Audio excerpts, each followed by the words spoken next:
Oh shit! Well, it's too late now. It didn't give me no warning, so. Are y'all straight? Oh shit! Well, we're live. Never mind.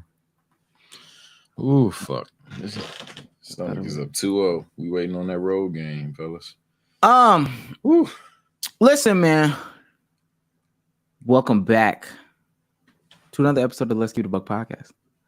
The only podcast where you don't know when we'll be and where we'll be on a daily basis. No, on a serious note, I do want to address some stuff. Off rip. Yo, we will be here this Thursday. We will literally be on YouTube this specific upcoming Thursday. The following week, we will be on Twitch. That was like the most commented comment. That's correct. The last stream, this stream, waiting for this stream to come up, the last video in the Discord, all that stuff. I just want to get that out in the first minute's time. We will not be on Twitch Thursday. We will be on YouTube this Thursday. Next week. What is it? What day is that? What day of the week is that? Or what's the day? That would be the 4th. Yeah. September 4th, Monday the 4th. That is our first official Twitch podcast. All right. Just to get that out there. Thursday the 31st, we're on YouTube. September 4th, we are on Twitch. Okay. Now that we got that out the way. I got the guys. Y'all didn't turn your projects in on time. I'm just it's still crazy. I thought we did a pretty decent job of letting folks know. But Damo, how you doing today? I was doing great. I'm like 80% sure I might be getting hacked on Twitter. So this should be fun. This should be an interesting night. Yeah, other than that though, peachy, I guess. All right. TSO_Sage, how you doing today? I'm doing good, actually. Got a couple recordings done, but I might scrap them. So that's the only thing that's slightly bothering me because I don't know what thematic I want to go with the video. But outside of that, got a lot done today. So I'm actually having a pretty solid day. I'm not gonna lie, but my stomach is up 2-0. I'm waiting on this road game. I'm waiting on this road game right now. Okay. And for me, listen, Elon, please, for the love of God, change my Twitter picture to the Donald Trump mugshot before I have a fucking problem with you. Oh man, nigga, I'm genuinely waiting for my blue check to come back from changing it to the Donald Trump whole lot of red album cover type shit. That shit's hilarious, but yeah, now my blue check's gone. Elon, fix your shit, man. What we doing? No, I honestly don't think the check doesn't work. They don't want people trolling Trump for real. I see that. I got shadow banned for trolling Trump. Actually, somebody had let me know on Twitter. Like they showed me, it said like certain ways to look up my Twitter were like flagged or some shit. Like I put that shit in the group chat. But yeah, I was shadow banned after trying to troll with Trump. Yeah, damn. Yeah, I love that guy. I love that guy. That's tough. Anyway, if you're new to this and you want to be true to this, make sure you hit that join button. Make sure you hit that subscribe button. Not just here, but hit it on Twitch as well. Subscribe button gets you, a lot of different things. Get you access to the Discord. Get you access to us watching Winning Time in real time. I have a new stance on Magic Johnson. Oh my God! Don't like that guy. Everybody be talking about that show. Hey man, Sage, you know what? I'm gonna be real. I know we got a big thing going over here. I know everything's going great for us. I'm just not having fun, bro. I'm not having fun. To keep it hot. I know we got a lot of big things on the horizon. We're doing great numbers. I'm not having fun though. And I think with what? Just how shit's being ran. I'm not being used right, Sage. So how would you what would you like to see different? I'm gonna talk to the big boss and we're gonna get shit straightened out. That's now mind you, I'm still getting my numbers. Still getting my numbers. Hey, putting up career numbers, great numbers. You know, Right. great numbers. I'm doing good. My fucking I'm just not having fun, third bro. season. I got it. That ending was just, so stupid, bro. That ended to that episode. Magic, how are you feeling? I'm just not having fun. This nigga Omar went and looked up, all these games they showed. This nigga Magic at 28-16. You not having fun. Yeah, this is crazy. That shit is crazy, bro. Inefficient ass 16 assist game, but you not having fun. Oh my god. Inefficient as well. Oh, Omar was snapping, bro. Yo, he was snapping last. No, because I mean, I like Magic Johnson. I know that story to an extent of him requesting a trade. That was corny. I didn't know the details. I didn't know he was playing well. I didn't know they were winning still. I didn't know he was getting his numbers. He just wasn't getting his numbers in the way that he wanted to get his numbers. Couldn't throw it behind the back pass when he wanted to. So yeah, obviously it's not working. Not working out. But in reality, like literally every single star has asked for a trade. I also hate that fact about NBA discourse. Niggas act like every single star, pretty much since Magic Johnson, hasn't demanded a trade. Maybe like Larry Bird, but like Michael demanded one too. Kobe, all these niggas. But anyway, yeah, join us and watch Winning Time. Join us and see the NSFW content that apparently will make you nut. So do that. Do that. Tell a friend to tell a friend to tell a friend. It was storming today. I didn't go nowhere, so I don't have an outrageous story as to how somebody knows me. But just know we're getting out there all day, every day. Sources, dude, trust me. That's what I'm saying. And last but certainly not least, this is a super chat.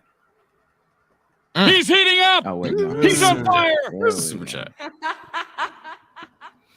This is from Persian Fear. What is this one? That's the wrong one. I always play this one.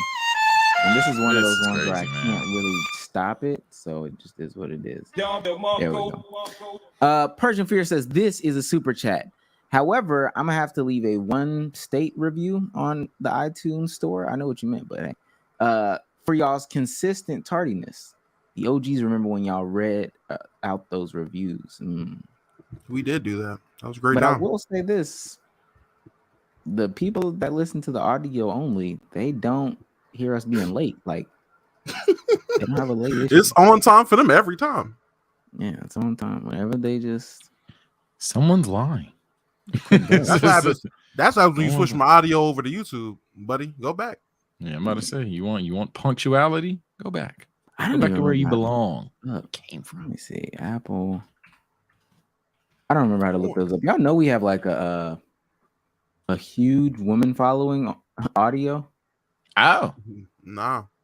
I didn't know that. Didn't know that.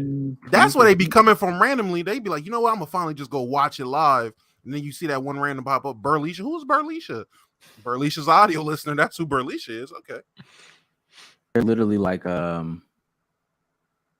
what are they? What am I trying to say? Oh, they're like 15% or some shit like that. Damn. 15% viewership or some shit like that. Like we definitely have a lot. The women be listening to the pod for real. Okay. I'm gonna pull one of these up. In the meantime, what's new?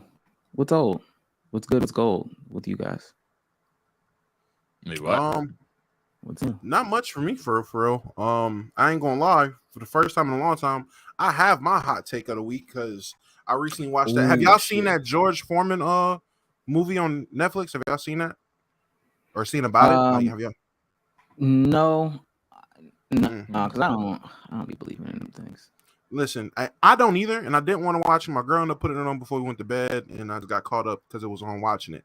Definitely got my hot take of the week, but other than that, watch that bullshit movie. Finish Baki. The Baki writers, y'all gotta. I mean, I know it's from a manga, and don't none of you anime niggas get too much on my head about this. I understand. Them niggas gotta see me. I ain't gonna lie. That was a weak ass ending. I don't give a fuck what nobody say. That Baki shit, it was sentimental. It was cute. I'd rather have Pickle fight fucking fight his dad. If that was the fucking case, niggas just fucking father son bonding for 3 goddamn episodes. Y'all want to talk about some shit that was dragged on? Niggas talk about how Dragon Ball fights get dragged on by fucking talking and all that bullshit. Oh my god, the Yujiro and fucking Baki fight was so dragged out with just punch. Man, my dad never hugged me before. He gets to hug me now. I guess I feel this. Punch. Man, I really did waste my whole life just training my son to flashbacks. I'm like, bro, what the fuck? Bro, throw some hands. It got bad when Baki's girlfriend stood up and was basically me. Are you niggas gonna fight or hug? Like, is this father-son or these the 2 strongest niggas? What are we doing? Damn. I don't know ball on that show, but I will say you probably triggered a lot of people. I hope I did. You probably triggered a lot of people. No. Because niggas was on my dick on the timeline because I was defending the goddamn Adam and Zeus fight on regular Ragnarok because it was like the last 30 seconds. It was just still panels of them fighting, and niggas was on dick about how, oh my god, the manga's just better. Why would you do this? And I'm like, yo, the fight was still cool. Niggas is on my dick calling me a goddamn this, that, and the third because I'm defending the fight. Now, with this Baki shit, it's a total 180. I'm like, bro, what the fuck is this? Can we get some actual fights? Niggas telling me, nah, man, if you really think about it, Baki went 18 years without love from his dad, and Yujiro finally let him sit on his shoulders. Get the fuck out of here, bro. Oh, what the fuck? But yeah, that was how my weekend was. Yeah, bro, hey, stop playing this shit. I'm over here trying to pull up the pod. They saying the audio shit, and this damn short keep popping up, pissing me the fuck off. Nah, man. I mean, shit. I've just been recently like I'm about to start rewatching weeb shit on the channel on the Twitchy again and shit. And I was thinking about that show, but I think that's gonna be on the back burner. I got a couple other shows that I want to watch first, but that's tough. Thanks for the warning. I guess if the pacing sucks, I think that's gonna be on the back burner. I got a couple. Yeah, I don't sound choppy, right? Yeah, that was me. I was trying to listen. Yeah, I was trying to listen to the shit. Yeah. I think they heard your mic be staticky for like 2 seconds, and they just kind of kept saying it. Your mic was static at first. Oh shit, we'll see. It's good now. All right, let's get into it. Listen, we're gonna do something different every single time. Damo, take it away. Lead us. Oh shit, go again, pussy. Oh man. Listen, guys. As hype as I was to get into topics, I'm not gonna lie to you.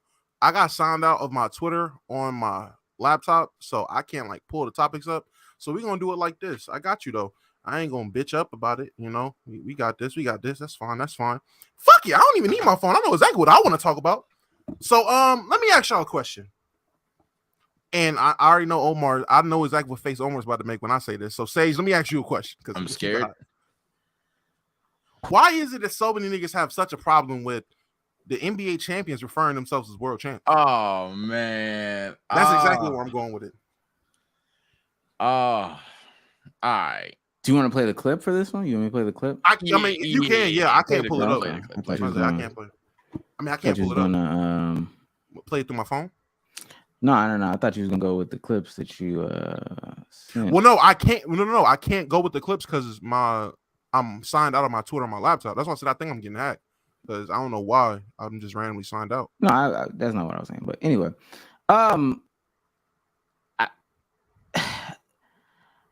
I don't understand why they ask, and I don't, maybe I don't know the context. Because Noah Lyles, a track runner, for whatever reason, felt the need to talk about, the NBA. You understand what I'm saying? Mm-hmm. And also I'm seeing right now he's getting support from Sha'Carri Richardson. Boy, I hope this is a fake page. So for those that don't know, they're having the World Games right now, preparation for the Olympics, some prelims, all these stuff like that, the World Qualifiers. So USA track team is cleaning up, women's and men's. I guess the Jamaicans are getting older. It's just not their time anymore. Usain Bolt is done on the men's side. Shelly Ann Fraser-Price is fucking 47. So they're done on that side. But when asked a question about champions and world champions and all this other stuff, this guy, Noah Lyles, had this to World say. champion of what? The United States? You know, the thing that hurts me the most is that I have to watch the NBA finals and they have world champion on their head. World champion of what? The United States? Don't get me wrong. I love the U.S. at times, but that ain't the world. That is not the world. We are the world. We have almost every country out here fighting, thriving, putting on their flag to show that they are represented. There ain't no flags in the NBA. See, and let me just say, like 5 different niggas. I don't know. Let me just say. Can y'all hear my voice? I just want to say. Now you're good. Now you're you're good. good. Okay, cool. Your mic was a little. Yeah, first, I didn't want to cut you off but entirely. let me just say, his point, the point he's trying to make, super true. What he said just now was bullshit and was a lie. And that is what the issue is. Because I was talking about this earlier when I was on Player's Choice. That's when it was brought up. And then after seeing Low Cook on Twitter and really looking into it, that's when I really started doing my due diligence a little bit. At no point in the modern era has the broadcasters, Adam Silver or David Stern, referred to the team that won the finals as world champions. All right, so at no point has any team that won the finals had world champs on their hats. It always says NBA champions. It's never said world champs on anyone's hat. So whether that was this finals, last finals, 5 finals ago, he's never seen any basketball player in the modern era with world champ on their hats. That's where the bullshit was. His message, super true. Yes, the NBA is inviting to all backgrounds, ethnicities, nationalities, all that shit. And I said this point earlier, nigga, when Giannis, when Jokic, when whatever foreign guy on the roster wins a championship, they always have their flag on them. So to say the NBA don't got no flags, that's not true. We embrace everybody to come play in the best league in the world. But you can't call yourself the world champions if you're not playing other teams and other leagues. When you get to the technicalities, yeah, they're not the world champions. But I have no problem calling the NBA champ the world champ because, shit, the best players in the NBA are fucking international. If you look at the top 5 players, 3 of them are international players. If you look at the last 4 champions, 2 of the finals MVPs have been international players. So it is a worldly game. The game has grown across the world. The best players in the world come over to play here, so it's the best competition. That's like saying, oh, a heavyweight boxer or UFC heavyweight, they're not world champs if they don't fight in fucking Abu Dhabi. My script. Not my fault. But they're not world champs. They don't fight in Abu Dhabi. They only fight in New York and LA every year. That's like, oh, they're not world champs. Nigga, if I beat a big-ass Russian in LA, that doesn't mean I'm not the world champ. Nigga, I still beat this big-ass Russian in LA. But I don't want to. Nah, you good. You good, nigga. But that was just my point. Yeah, I'm done. Right. That was just my point. His message, what he's trying to say, absolutely true. The NBA isn't the world. America isn't the world. Very true. But what he said was complete bullshit. Yeah, I don't think, and we use the word obtuse a lot. I don't think this is one of those situations where everybody who agrees with him is being obtuse, but everybody who agrees with him is kind of being dishonest, I'll say, or just anti-biased towards America. And that's fine. You can do that. But any level of just rationale knows why someone will refer to at, is everything good? Oh, no, go ahead. I just seen what Omar put in the group chat. Go ahead. Oh, okay. But any level of rationale would help you deduce that even if the NBA were routinely calling themselves world champions, that is not the biggest end of the deal moment to the point where you're making a public statement about it and laughing it off or whatever. As you already said, majority of the league's best players at this moment in time are not even of the U.S. nationality. You said 3. There's a lot of people that would have 4 of the top 5 that would literally not be from here, and that's just the start of it. There's also a common thing of players being shipped out to other national teams because they couldn't keep playing in the NBA. And it's oftentimes that those players dropping like 60, 80, 40, 45 on like a miss or some shit. The NBA has carried itself as the best of the best are in the same league and we ball up. Basketball has been a U.S. sport for a long time. So as a result, yeah, a lot of the best players in the world are in the U.S. Nobody's implying that. There's probably not some dude in Canada playing on his specific backyard and he might be top 10 in the league. That's possible. But ultimately, it's a dishonest conversation. I want to go further on to have a casual point, but it's like you can't really say I'm wrong here. It's dishonest in the sense of, okay, fine. If you want them to be matching up against Canada, if you want the Lakers to play Canada and then play fucking I don't know, Brazil and shit like that to finally call themselves world champions, again, you'd be disappointed with how badly the Lakers would beat Canada or Brazil or anything of that nature. So, like it's just a waste of time conversation, not in the sense that that he's not technically right and that we're not playing national teams, but it's dishonest when you have a whole Team USA thing going on and when you look at what the NBA is truly made up of. It's just one of those dog shit takes. Let me say the different, I'm just arguing from a point of the opposite side of seeing what everyone that's agreeing. Basically, everyone in Europe that I've seen, that I've been in contact with, they all with the take of, yeah, niggas ain't world champions. What they're saying is it's not necessarily, oh, you need the Lakers to play. I'm gonna give an example because DKM gave me an example earlier on the timeline. The 2010 Lakers win a championship, got the banner and says world champions, but they lost to what was it, FC Barcelona, the champions of the European League. Right. If you're gonna call yourself the world champs, it's not the fact that the Lakers in 2010 needed to beat Team Canada, Team Mexico, Team Argentina.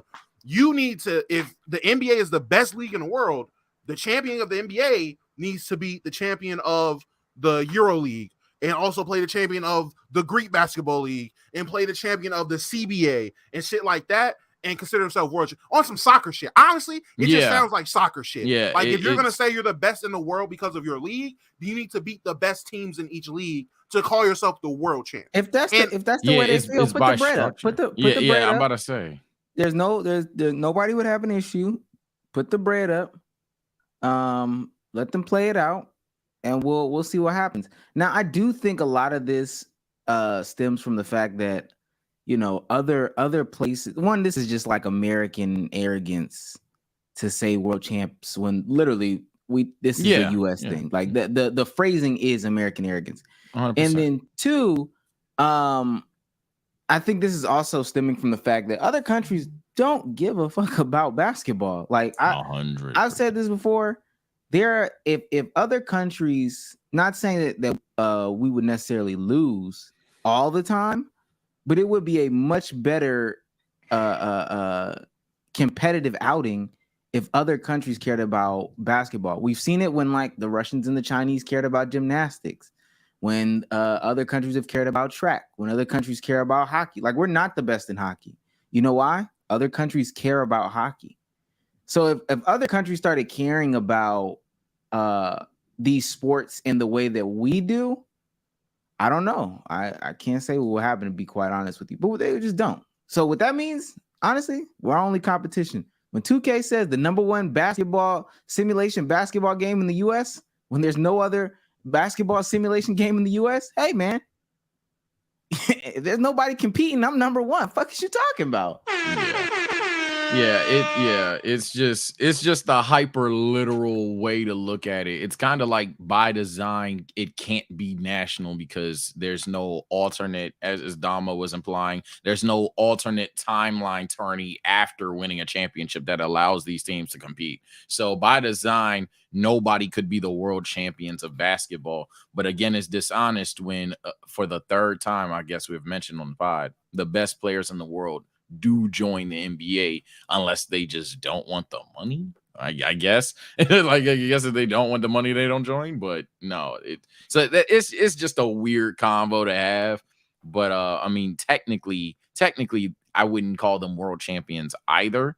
But it's just hella dishonest. And who even calls them world champions? I'm pretty sure you can just They do. Google merch. People do. People People call them People world say champ. They themselves It's- call You them can world Google it though, but champions. it's not even on the merch. Like, watch this. Nuggets championship merch. Yeah, it says NBA champions. Again, the only thing you're gonna see that says world champions, you might see like some certain fan made, well, not fan made, but a certain type of shirt that's not like the official shirt, but it's like a shirt they'll sell for the team or the banners. But in terms of the NBA itself, them niggas are doing NBA champion. It's by, I looked at it. It's like certain teams will say world champ. This is the thing that's pissing me off. B-Souls is saying this. It's two things. B-Souls saying this right here. When if you go by Olympic, and this is the shit that kills me. If you go by Olympic standards, this isn't a conversation. Yeah, that's why it's dishonest. Because we have Austin Reeves looking like he deserves a max contract in Team USA right now. But again, and it's crazy because majority of the people I see on the counter of, oh my God, American ignorance, it's not the world, are foreigners. It's all niggas not from here. I promise you, the minority of people that are American is put in a microscope, but majority of the people complaining and going back and forth, it's all fucking foreigners. But then when you break it down to, oh, the NBA isn't the World Games, it's really the Olympics. We whoop ass in the Olympics, so why bring it up? Why mention the Olympics when you know 90% of the time, USA. Like, what the fuck are we doing? So even if you want to say, oh, the NBA championship isn't a world championship, all right, bet. So every other 4 years we're the world champions because we bust ass in fucking Olympic basketball since 2004 was the last time we lost. So since 2008 and on, USA has been the world champions of basketball. Is that better? And I don't know. And I don't know how apparently my point wasn't made clear, so I'll say it slowly. Nobody refers to them as world champions anymore. Y'all bringing up the 90s and 80s does not even remotely belittle my point. I don't want to call anybody stupid because I'm not the most educated when it comes to 80s and 90s basketball. But no, like me saying that it doesn't happen anymore and you bringing up that it happened in the 80s and 90s kind of further proves the point that it does not happen anymore. Who is we? Let me know, chat. Show me the NBA champion in chat right now. Who the fuck is we? I've never said, hey, the Lakers got 17 world championships. Never said it. Yeah, nobody is. Never said it. Y'all are treating this like WWE. Nobody is calling LeBron a 4-time world champion. We don't. No. There are people that say it's been said. I've never heard. But I was about to say, Sage, majority of people or I'm about the to say, common folk dishonest. don't say I don't think casuals say. I don't think casuals say. Casuals don't say. I don't think the average don't fan say it. say. I'm sorry to cut you off, but I'm genuinely like shocked right now that y'all even saying that. I have never heard anybody prior to today, and I still haven't heard it. Only you two. I'm only hearing you two say people say. I've never heard a motherfucker say, "Oh yeah, they're a world champ." I've never past heard 95. I've heard past 95. No. Past 95 in the sense of the NBA officially or a broadcast or something partnering with the NBA officially saying world champs. Past 95, I don't believe that's been a thing. I never heard it. I don't think you're gonna find any like NBA. And again, people can look it up, and I don't want to be make it seem like I'm Mr. Right all the time, so I could be wrong.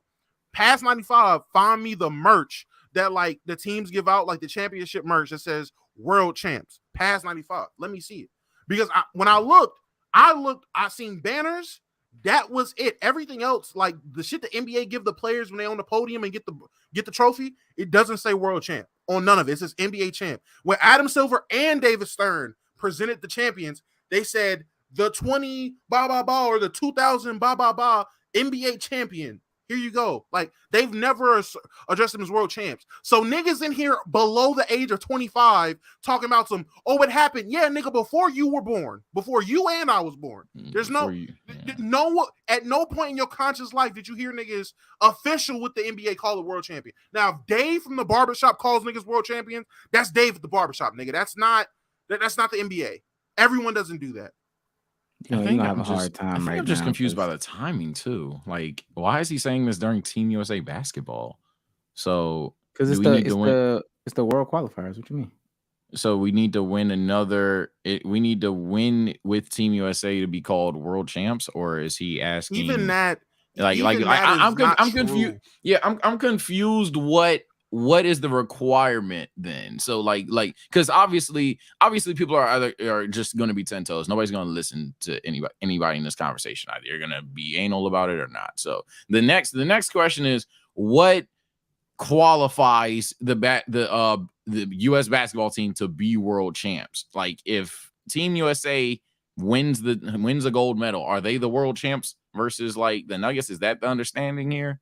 I don't know. And then if that's the reason, and if that is the understanding, this is random, and I do mean random dick suck, like completely random dick suck. So no. So I'm just confused now. From my belief, in terms of the Noah nigga, they just asked him some arbitrary question or whatever it is, and he's not the first guy to do this. I've seen plenty of track and field athletes do this in their interviews, so he's not the first one, or just people that perform in the Olympics on as their profession. They've always done the NBA, NFL, MLB guys consider themselves world champions, but they're not competing on this level. Right, so that's something that's been going on. So he's done, like I said, he's not doing anything but something that's been being done by by track and field athletes, by swimmers, by Olympians, basically. Like pure-blooded, every year, year in, year out Olympians. That's something they've been said. The issue I'm having is the people that are countering and the people that are trying to counter-argue.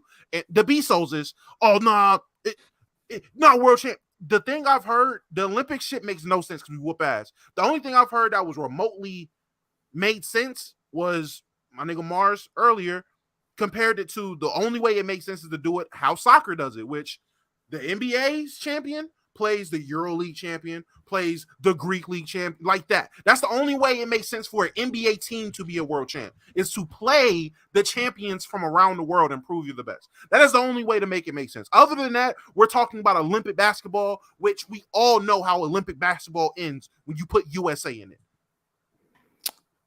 This is the official site for like Kansas City tourism, and I'm looking at other, Coca-Cola, they have on the bottle to commemorate that shit.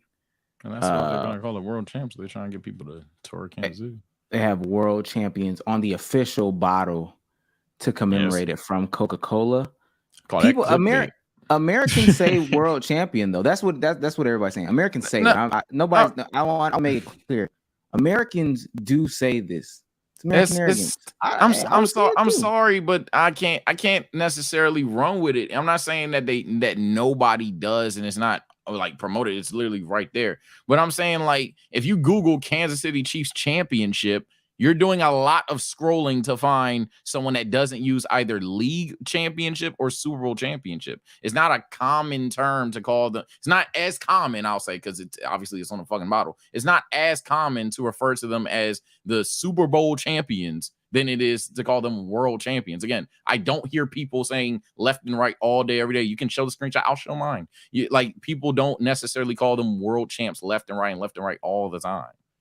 Are they playing? I'm aware that people call them that. I'm looking at it. I just want to make it. I want to make it clear though, you're being dishonest if you say that it takes all this effort to find people using the phrase. Again, Americans use this phrase. It's a phrase. It's not a strong enough phrase in my opinion. It's literally just not a strong opinion, because most people say they're the NFL champions, they're Super Bowl champions, they're league champions. And then you have some people that go out of their way to say, oh yeah, they're world champions.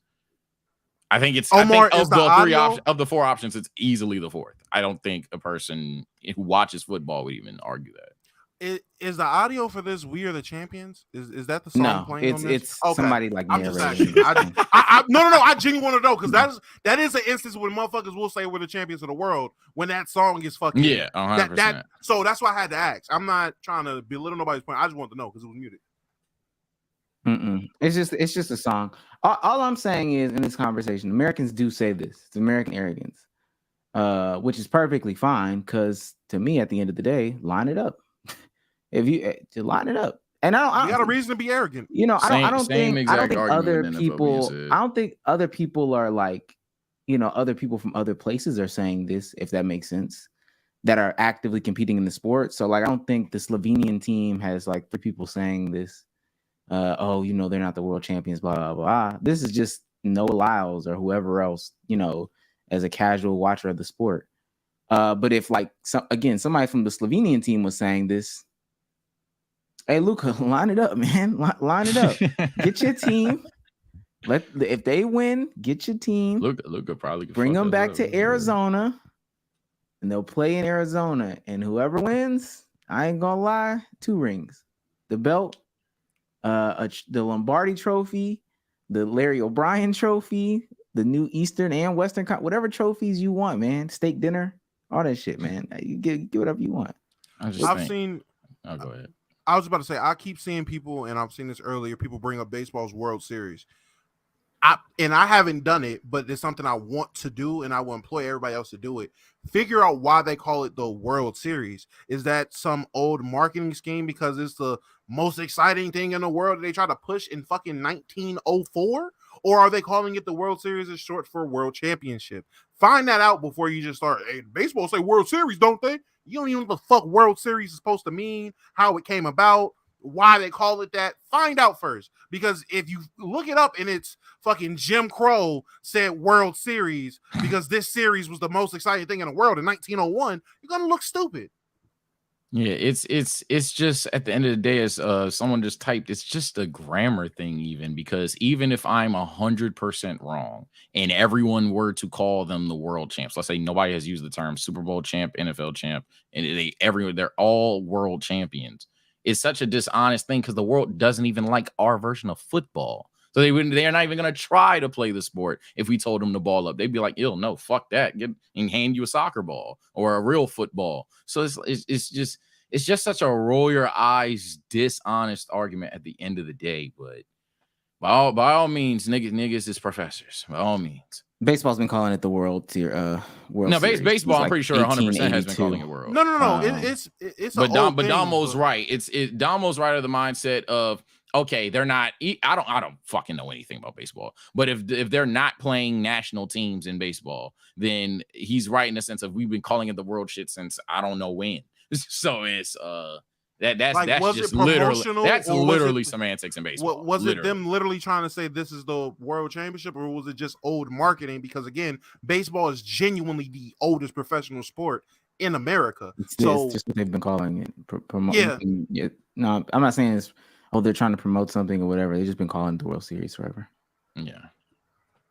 Well, that's literally brand. It's American arrogance. It's not even crazy. There's ignorance behind it, but it's still just Kevin Malk for $5.50. These damn Americans, bro. Nigga, go to the proving Damo's point frame one. Haven't given y'all some sex in a minute. About time I give y'all some good. Hey yo. All right, man. Dread Boys 499 says, "Where's Soulsy Boo at?" Yo, it's my last day here. Type shit. Shit, man. When you get back? My flight is at midnight here tonight, so I'll be back tomorrow. Okay. Shit. You look sleepy, dog. I need a haircut though. Jeez, this is getting bad. Okay, get out of here. We're wolfing out there. I respect it though. LBC for $6.99 Canadian. Why look like Omar got that Norman Osborn wave serum at work on his head? Okay. Oh. That was one way to describe it. Yeah.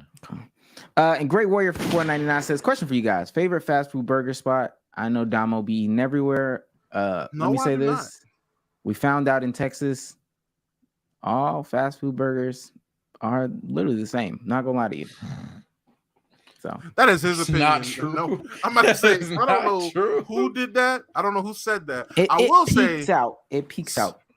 So some people, we did find out in Texas, some niggas' palates are just awful. I will say that. Niggas calling In-N-Out overrated are just uncultured swine, in my opinion.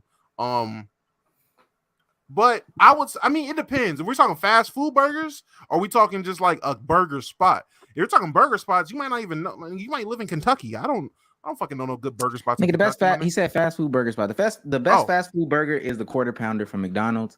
Everything else is like the same. I ain't gonna lie. Five Guys are in and out is what I would say. Five Guys is not I fast just food. started We've eating been through this. burgers, so I have no idea. Five Guys I was is a not. chicken guy. Chat, is Five Guys fast food? If Five Guys is fast food, put a 1. Yeah, If that it's was not, a put a 2. that was a debate. Are places like Five Guys, Subway, those random local hibachi spots, are they fast food or no? Yeah, is that fast food? My point was I don't know if it could be fast food. There's no drive-through. That was the point I was pushing that for was a debate. Nothing too serious. Niggas is literally saying genuine it. question. That's insane. All right, Damo, next topic. Damn, whoa. We're not doubling it up. Wait. Serpentine, nigga. What are we talking about? Serpentine is crazy, Oh, bro. go ahead then, Sage. Shit. Fuck. Why every time the pressure on me, I fucking forget shit. What did I have to say? I had something good to say. Oh, no, I ain't gonna talk about that. Shit, y'all gonna talk about it. I ain't gonna lie. That's all I got. Say, lay it on us. I'm not gonna lie, bro. So I guess this is an easier way to segue the conversation. So I seen a tweet. Shout out the boy Rom. Seen a tweet that he was talking about if you could change any of your content, what would you do immediately? And no, this is not about to be a strictly content creator conversation because I'm gonna bridge this to something that everybody can relate it to. The first thing I thought of in terms of if I could do it all over again and have instant success, what would it be? I thought the anime community, because no offense to you basketball niggas, them niggas just go 10 times harder. Not only am I assuming my other co-hosts are going to answer this question, but I want to add on the question, what is the last community or thing you would add, aka what is the worst community in the game right now? And that segues to me thinking, yo, the last thing I'm going to do is be a 2K YouTuber. I'm sorry. That's a specifically 2K Park and Pro-Ammer, and those are the main things I play, but I can't do it. I can't do it. I'm not saying this is the first year it's happened, but maybe it's just either tolerance has dwindled for me or that I've just outgrown the shit or whatever case may be. But the 2K community is showing its ass this year, bro. It really is. It's awful. From creators not taking control and having the true power that they could have possibly had, from literally everybody accepting 2K fucking them over. Just straight up, but they've always been doing that. But this time it's more than financial. They're literally just bringing back old shit that you've begged to get rid of. And they're just bringing it back just to appease your I'm built different agenda. It's so many things going on this year in 2K that's allegedly going on. But how is that 2K. the creator? How is that the creator's fault though? How is it creator's fault? Because so in the 2K and why community, should they avoid it? Why should they avoid it? Why should they avoid it? Okay, Yeah. so first of all, why should you avoid 2K content? I hope we all agree. No. I'm saying you're saying like, and maybe I'm mistaken. You're saying the 2K community, they're letting this happen to them, et cetera, et cetera. Like they're just letting subpar games or whatever. But if I'm a 2K creator already, why would I care? Why would you care? Yeah, why would about I care? The game you play? Yeah. Is that a trick question? Because you play the game. If I'm gonna establish 2K, I'm assuming I'm gonna establish I'm assuming I'm an established 2K YouTuber. Why would I care about the game? I'm gonna make my money. The whole question. Y'all are doing that. Okay, the whole question goes: if you could become any kind of content creator tomorrow, all right, I got it. I guess banged immediately. What are you uploading? So I'm assuming at this point you're in the top like 5% of 2K creators or whatever. Okay. Yo, if I'm guaranteed on release date, bare minimum 30,000 a month for making content from 2K. Okay, so we're somehow turning this into this conversation. All right, so why would you care? Because outside of the money, 90% of what you say just is completely irrelevant. And if you're supposed to be at the top of the game in terms of the content, I mean, again, if you're gonna make this a money conversation, then why do you care about literally anything you do outside of the check? So I don't know why this is about to be the conversation. But no, there's other. Well, when I say what I'm gonna say about why to your second question, there's a community in which I would not want to get involved in because of so many other factors that would affect, like, you know, my livelihood, my quality of life, et cetera, et cetera. But if the downside of 2K content, or for the fuck of it, any video game content, is you're putting up with a bad game, like, that doesn't matter to me, to be honest with you. It doesn't. Hey, I would just I'll just disagree. If I'm a 2K creator and I'm essentially niche down, and one of the honorable mention reason why I wouldn't do it, because you have to only play the game, and at some point you run out of content. If I'm niche down to playing the game, I don't want to see the most annoying glitchy stuff in the game. And I'm not talking about dribble guys before y'all start. I personally don't even care about dribble guys. It is a skill thing at that point. But like literal shit not working in the game, microtransactions being through the roof, and seeing features that I've spent time in and time out asking to get rid of being essentially looped around. It's kind of just like a fuck you in the face, because they'll listen to you 1 year knowing that in 3 years you'll feel something entirely different, and it ruins your credibility. I'm not gonna say as a person, but as a creator. So like if I'm a I'm just not fully grasping where you're coming from, because I don't know what you're trying to get at. But I'm just talking of the standpoint that if I'm a 2K creator and I've, let's say, been geeking about grinding, because that's actually what's going on. So let's say for the past 4 years, I want to say 2K18. I don't know if it happened. Let's say in 2K18 you had to grind to get your badges, right? Let's just run with it, because I don't remember off the dome. And then you go to 2K23, and it's been 5 years I've been asking to not have to grind my badges, and they finally free you from grinding badges. And then in a year's time span, niggas is wanting to grind badges again. That just makes me look like I've been just yelling about your random bullshit for 5 years. And I just don't want to be in a community that is kind of bipolar-ish. I want to say indecisive is the word I want to use. It's just a lot of inconsistencies and chaos. And I think there's a lot more healthier communities out there. I don't know where this I don't know what lens you're kind of looking at it from, because I'm just confused on like why you're saying that you wouldn't care about any of the content you make, essentially. So. I'm looking at it because in this perspective, because for a lot of people that work jobs, okay, it's very rare for somebody to find a job in which the quality of the job itself is good. But I think the best part about this is I'm still just creating content and it's good. So we're all gonna have gripes about the job, and no matter what, like if Duke Dennis, who hasn't uploaded 2K in 2 months, which I thought that was a longer time, but the time before that was 7 months ago. If any time that I drop, I'm guaranteed 500,000 views, meaning when a 2K drop comes out, I'm guaranteed, and this is way more than 30,000, but at the bare minimum, like $30,000 a month just playing this game. And I can kind of curate this game to where I don't run into all this shitty stuff or whatever the case may be. Then I don't give a fuck about how the game is for you, the casual audience. Sure, I'm gonna make gripes and stuff about it on the community or on the YouTube or on Twitter, but the only reason why I'm gonna make those gripes is because I need another video in order to put out another video so I can make more money. I think that's why, to me, that doesn't matter. Now, for my example, okay, yeah, I gotta hear you. I think something that I would not want to do, what content or community I would want to stay away from, would be that what did Destiny call them? That hyper boomer streamer community? Yeah, I forgot about them. Or like very in-depth vlog content, but really that hyper boomer streamer content. That's what I would really want to stay away from. Why? My quality of life will be terrible. Why? Because I can't do regular things without being mobbed on and people coming up to me trying to either get sturdy or bark at me or throw water at me or, show their penis at me, et cetera, et cetera. I think that's a way worse quality of life than like, the game is bad type shit.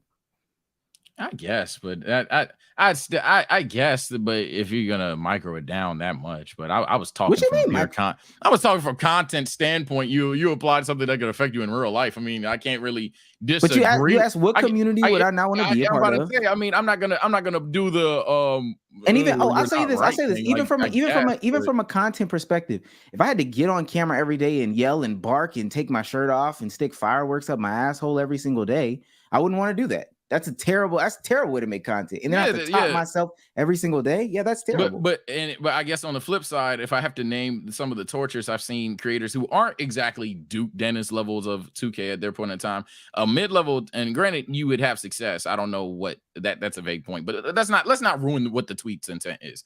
if I'm having to make the same jump shot video 15 times a year, if I'm having to make the same animation video, the same hand cam videos that I've made time in and time out, is it an easy check considering it's working? Hell yeah. But it's just, I mean, for me personally, of all the options I could be successful at, that's just a community I just wouldn't want to be a part of. And if that's a hot take of the week, then there you go. But I just wouldn't want to deal with that shit because it's just so chaotic, and then they blame the wrong people year after year after year. It's just, I don't know. I hate to pull this card on you because you're the gatekeeper of the pod, but maybe it's the fact that I played like significantly the most 2K and talk to significantly the most 2K-ist of 2K players.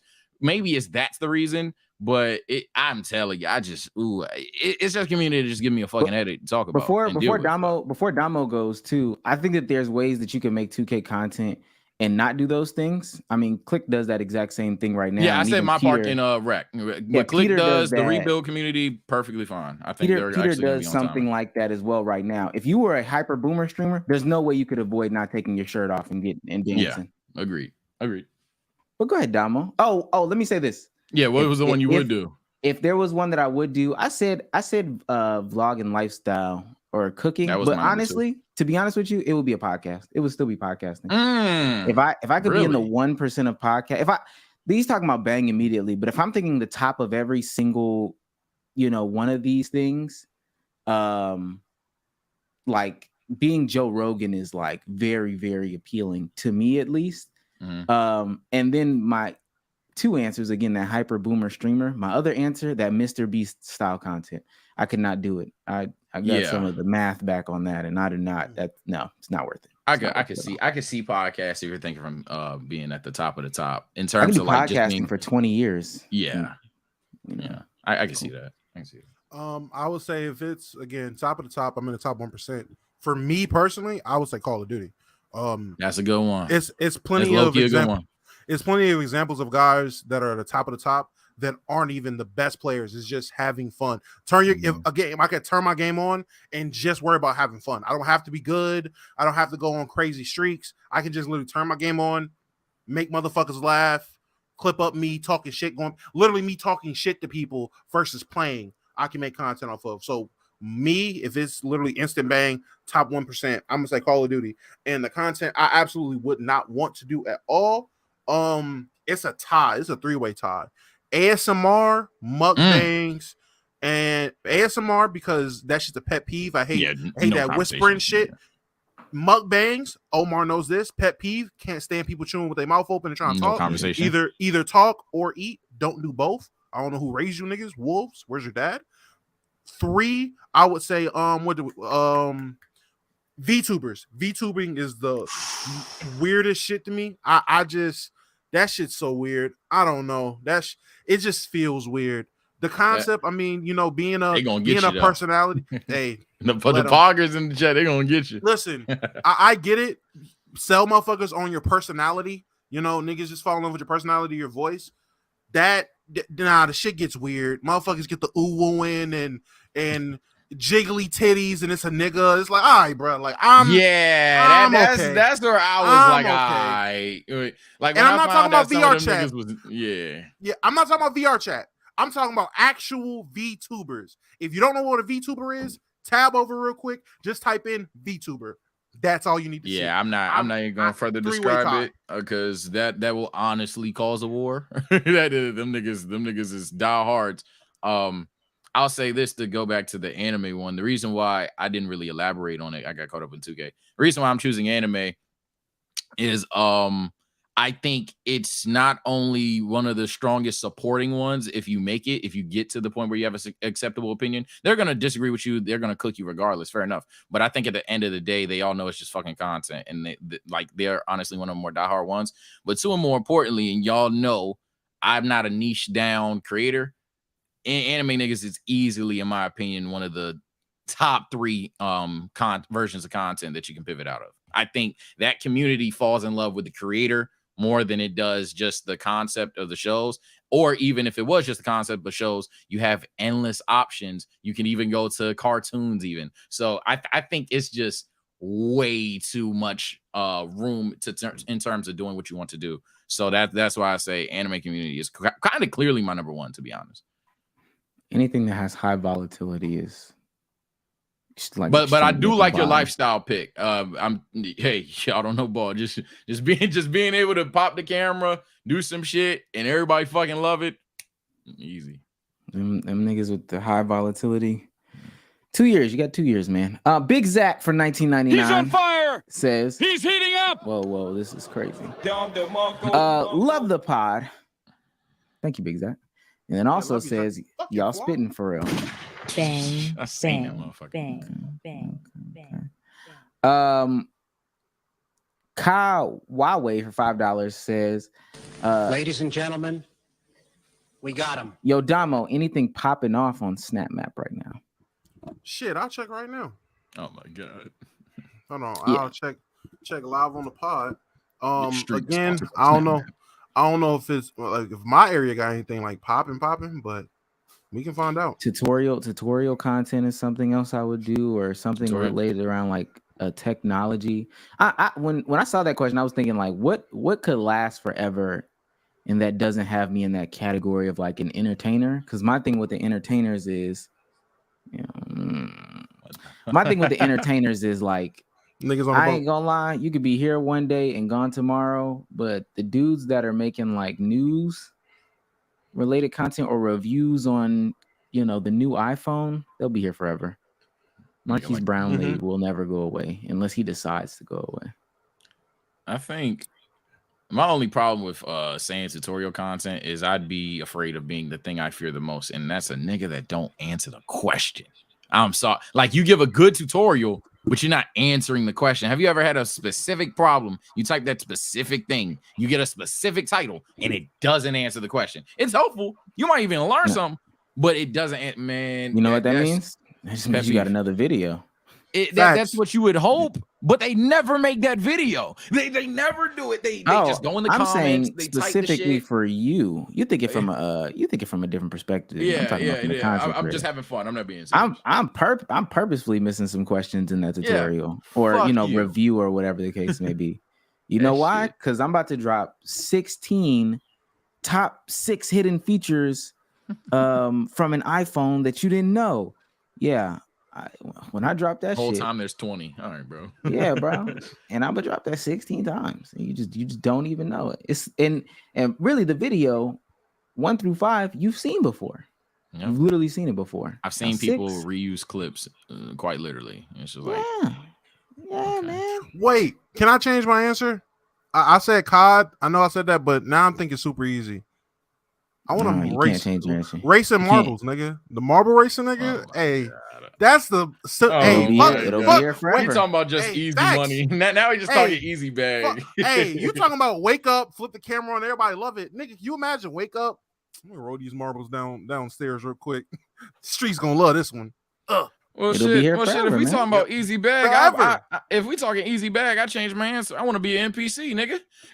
I want to be an NPC, nigga. That's not. I don't know about that one. Dream so good.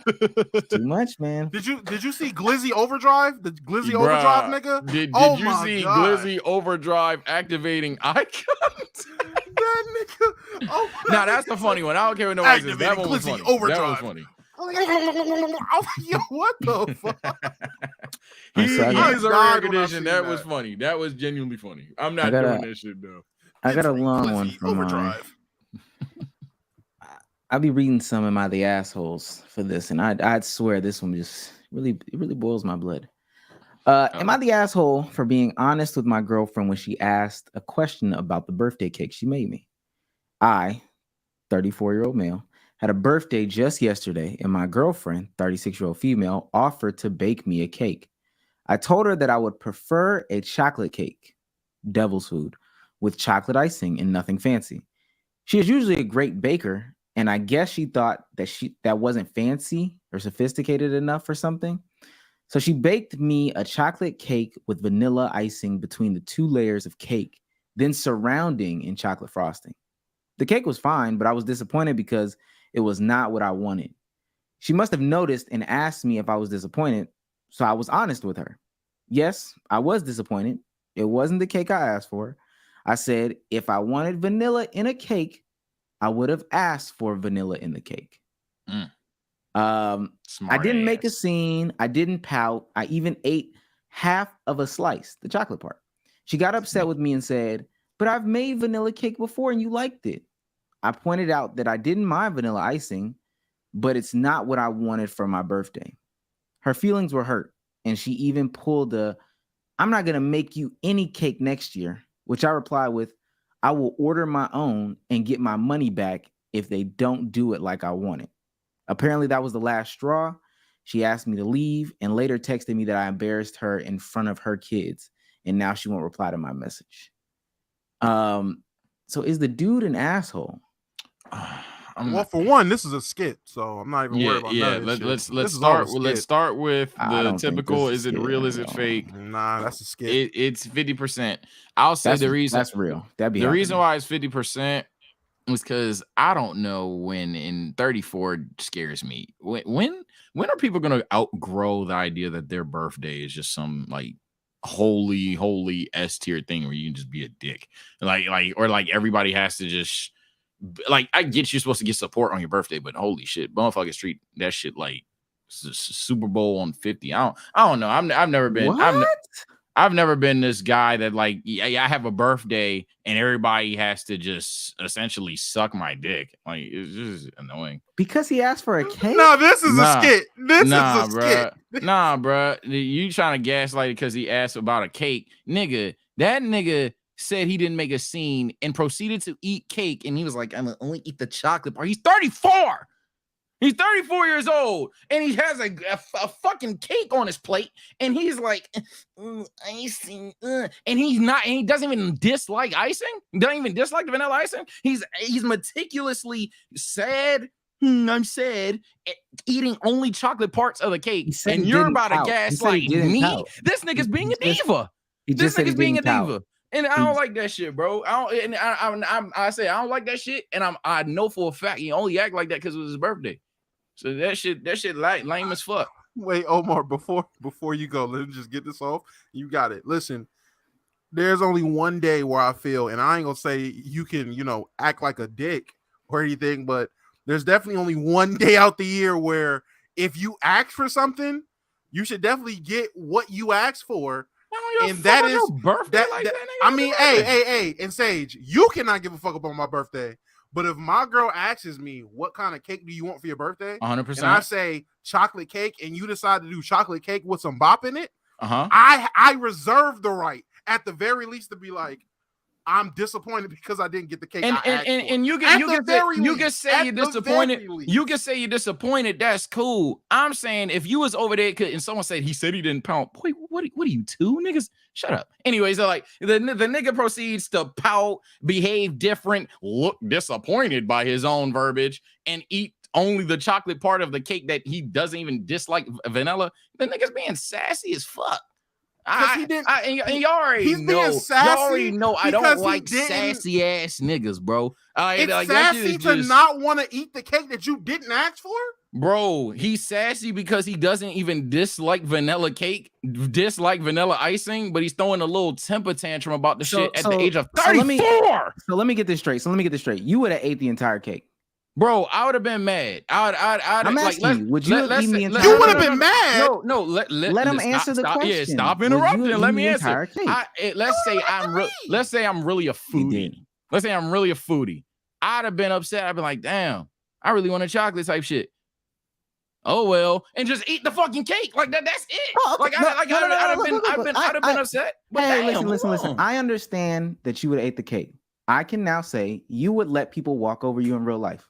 That's what it is. You let anything happen to you. No, wait, hold on. If you go to Chipotle, anything happen to you. Anything. Nah, that's not how it goes down. If you go to Chipotle, and you get your burrito bowl and you say, I don't want beans, and you get it, and it's beans in that motherfucker, I'm like, what you gonna do? Go fix this shit, goof. That's sassy as fuck. That's not sassy. That's not sassy. That's not what. If they give you sour cream, if they put shrimp on your shit, even though you're allergic, you just gonna take it. But I'm in Chipotle. If I was not in Chipotle, if I DoorDash Chipotle and I had beans in my shit, at that point, I'm like, okay, I can go to customer support. I can get dash credits. I can even, if I have time, go. I guess if I'm that fucking serious about it and I really fucking hate beans, I can pull up to Chipotle and give them the bowl. But so I understand you guys are gonna spend like 2 or 3% of the people that don't see through facades. But reality, and what I was definitely saying here is, hey, if I'm a person that doesn't necessarily dislike beans, I just didn't want beans today, and for some fucking reason, it'd be an out of your way hassle to let's say my mom bought it. Let's say my mom bought the bowl for me, but she bought beans in the shit. She got beans and shit. She's like, damn, that's an accident type shit. If I was sitting there for the rest of the day, like, hey, mom, and just treating her like treating her like anything, looking disappointed at her, and over here meticulously and loudly taking the beans off of the plate, looking like I'm damn disgusted at them, when she's like, you've eaten beans in your Chipotle bowl before. Like, is it really this big a deal? Yes, that's sassy. That's the equivalent. Getting a refund at a fast food restaurant is nowhere near the equivalent. But I see what y'all doing, though. Y'all cute. You cute for that, my boy. It's not the funny, my nigga. That's not how this goes down. That's not how this works. And just because you yell doesn't mean that you're right. Nobody said he was pouting. He literally said in his thing he wasn't pouting. But if you want to add that, if you want to cut off, that's fine. If you want to cut off, that's fine. How was he pouting? Hold on, Damo. If he says he wasn't pouting, we can only take that for what it is. Now, if you want to add something to it, fine. We can all add stuff to our stories. I'm taking his story for what it is. So if he didn't pout, that's where we're going with this. She didn't accept the reality of the situation. She didn't accept the way he responded and didn't like it. That's what it really was. And mind you, I'm gonna have to pull the card. I've had girlfriends and I've dealt with women in my life. I had this happens all the time, where somebody gives you something and they don't like the way that you respond to it, and then you ask, because mind you, she asked what was wrong. He didn't just come out and say anything was wrong. She asked what was wrong. But if you sit there and would just allow this stuff to happen to you in any way, shape, form, or fashion, as far as I'm concerned, you let anything happen to you in real life. Okay, so again, that doesn't add up. And if you want to pull up the story, and this is like this just niggas just chatting. I'm not gonna lie. If you pull up what he said, the reason why I'm reading between the lines, let alone versus taking his opinion, looking disappointed. The cake was fine, but I was disappointed. So you're disappointed. You're eating isolated parts of the cake, but you're telling me in no way, shape, or form are you pouting, nigga? That is a form of pouting.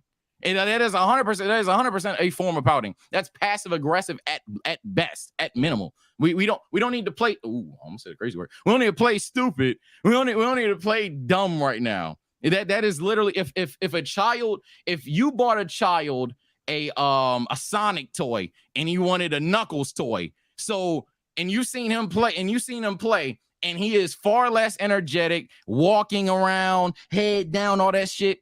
Saying he's not pouting is crazy. But you're adding way more to it than what actually happened, Sage. But go ahead, Damo. I got two questions. That's not adding. I just got two questions. Is it not possible? Is it not possible to be disappointed with something but not show you're disappointed? Is that possible? But he showed he was disappointed. How did he show he was disappointed?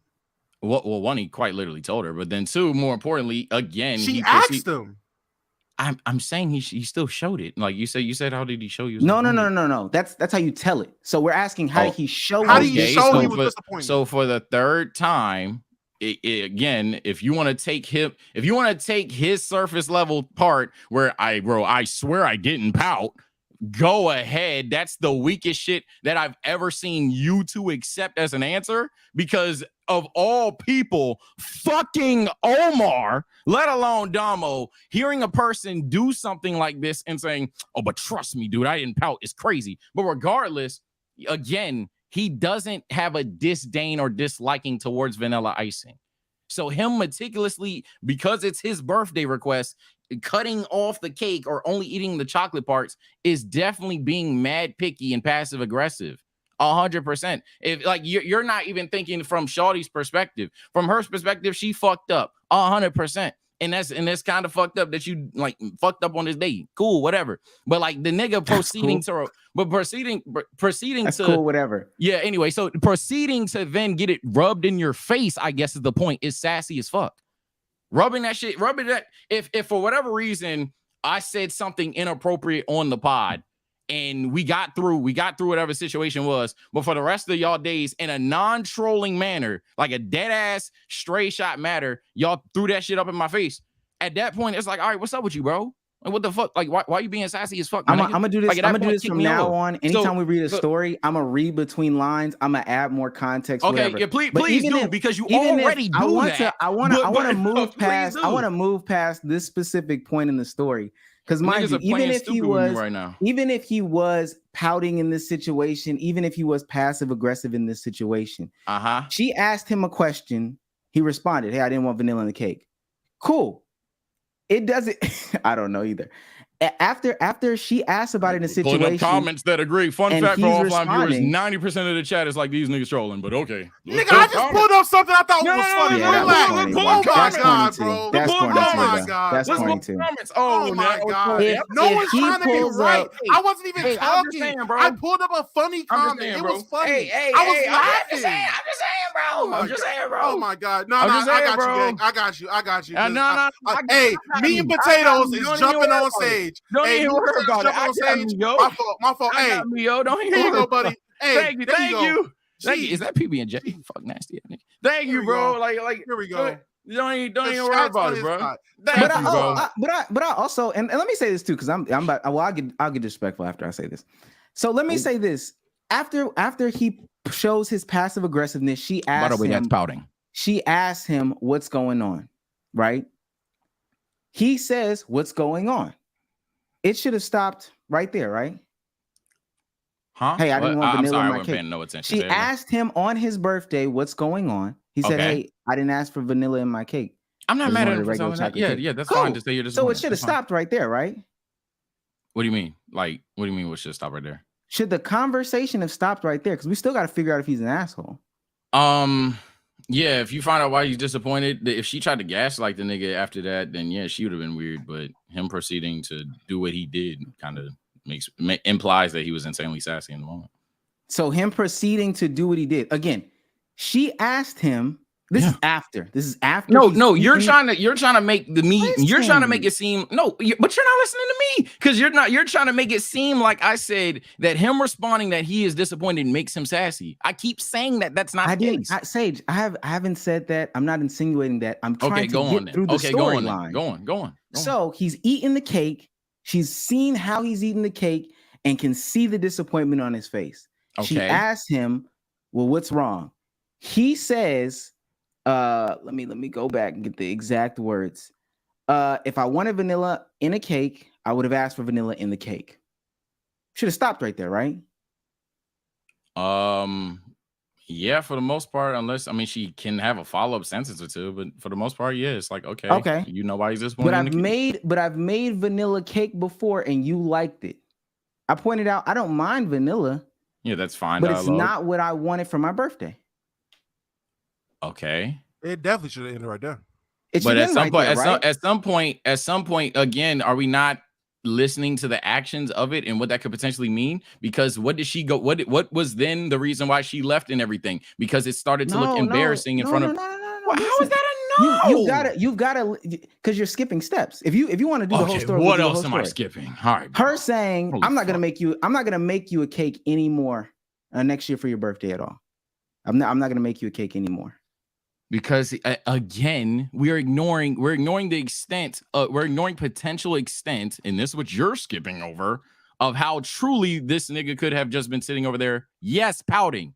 Any person who is in there pouting ain't gonna say, "Oh, I was pouting." So any person that's implying, any person that's like, "Well, he said he didn't pout, bro," that's honestly just the dumbest shit you could fucking say. He's the first person primary source. He's not gonna make himself want to look bad here. So, but that's besides the point. If he's sitting there, he's not eating specific parts of the cake. That can be potentially embarrassing. Other people could have potentially talked about it. There's all these things that we don't know without a video. Her kids being in the room, huh? Her kids noticing that. That their father's upset at his birthday. It's not their father. Hey, mommy, we noticed Jake didn't eat half of his cake. You some type of bitch all of a sudden? What's going on? I'm insinuating. That's not even a good gaslight. I ain't gonna lie, you trying now. That weren't even that good. And you better at gaslighting than that. That weren't even that good. That was funny, but that weren't that good. You said the embarrassment for the kids, right? You said the embarrassment for the kids, bro. You're saying You're saying I we don't talking even about the embarrassment and all that have to- stuff like that. I guess you won't. You won't respond to it. That's perfectly fine. I'm not gonna address that because that was just a crazy. You're smarter than that. You're saying smart. listen. You're talking about the embarrassment for the kids, right? You're talking about the embarrassment for the kids, right? I'm literally not responding to that because you're smarter than that. I guess so. You're literally. I promise to God, you're smarter than that. Hold on, Damo. And you know for a fact. I'm asking you that if a kid is seeing his mother's boyfriend at this point in time, that it's like, all right, bro.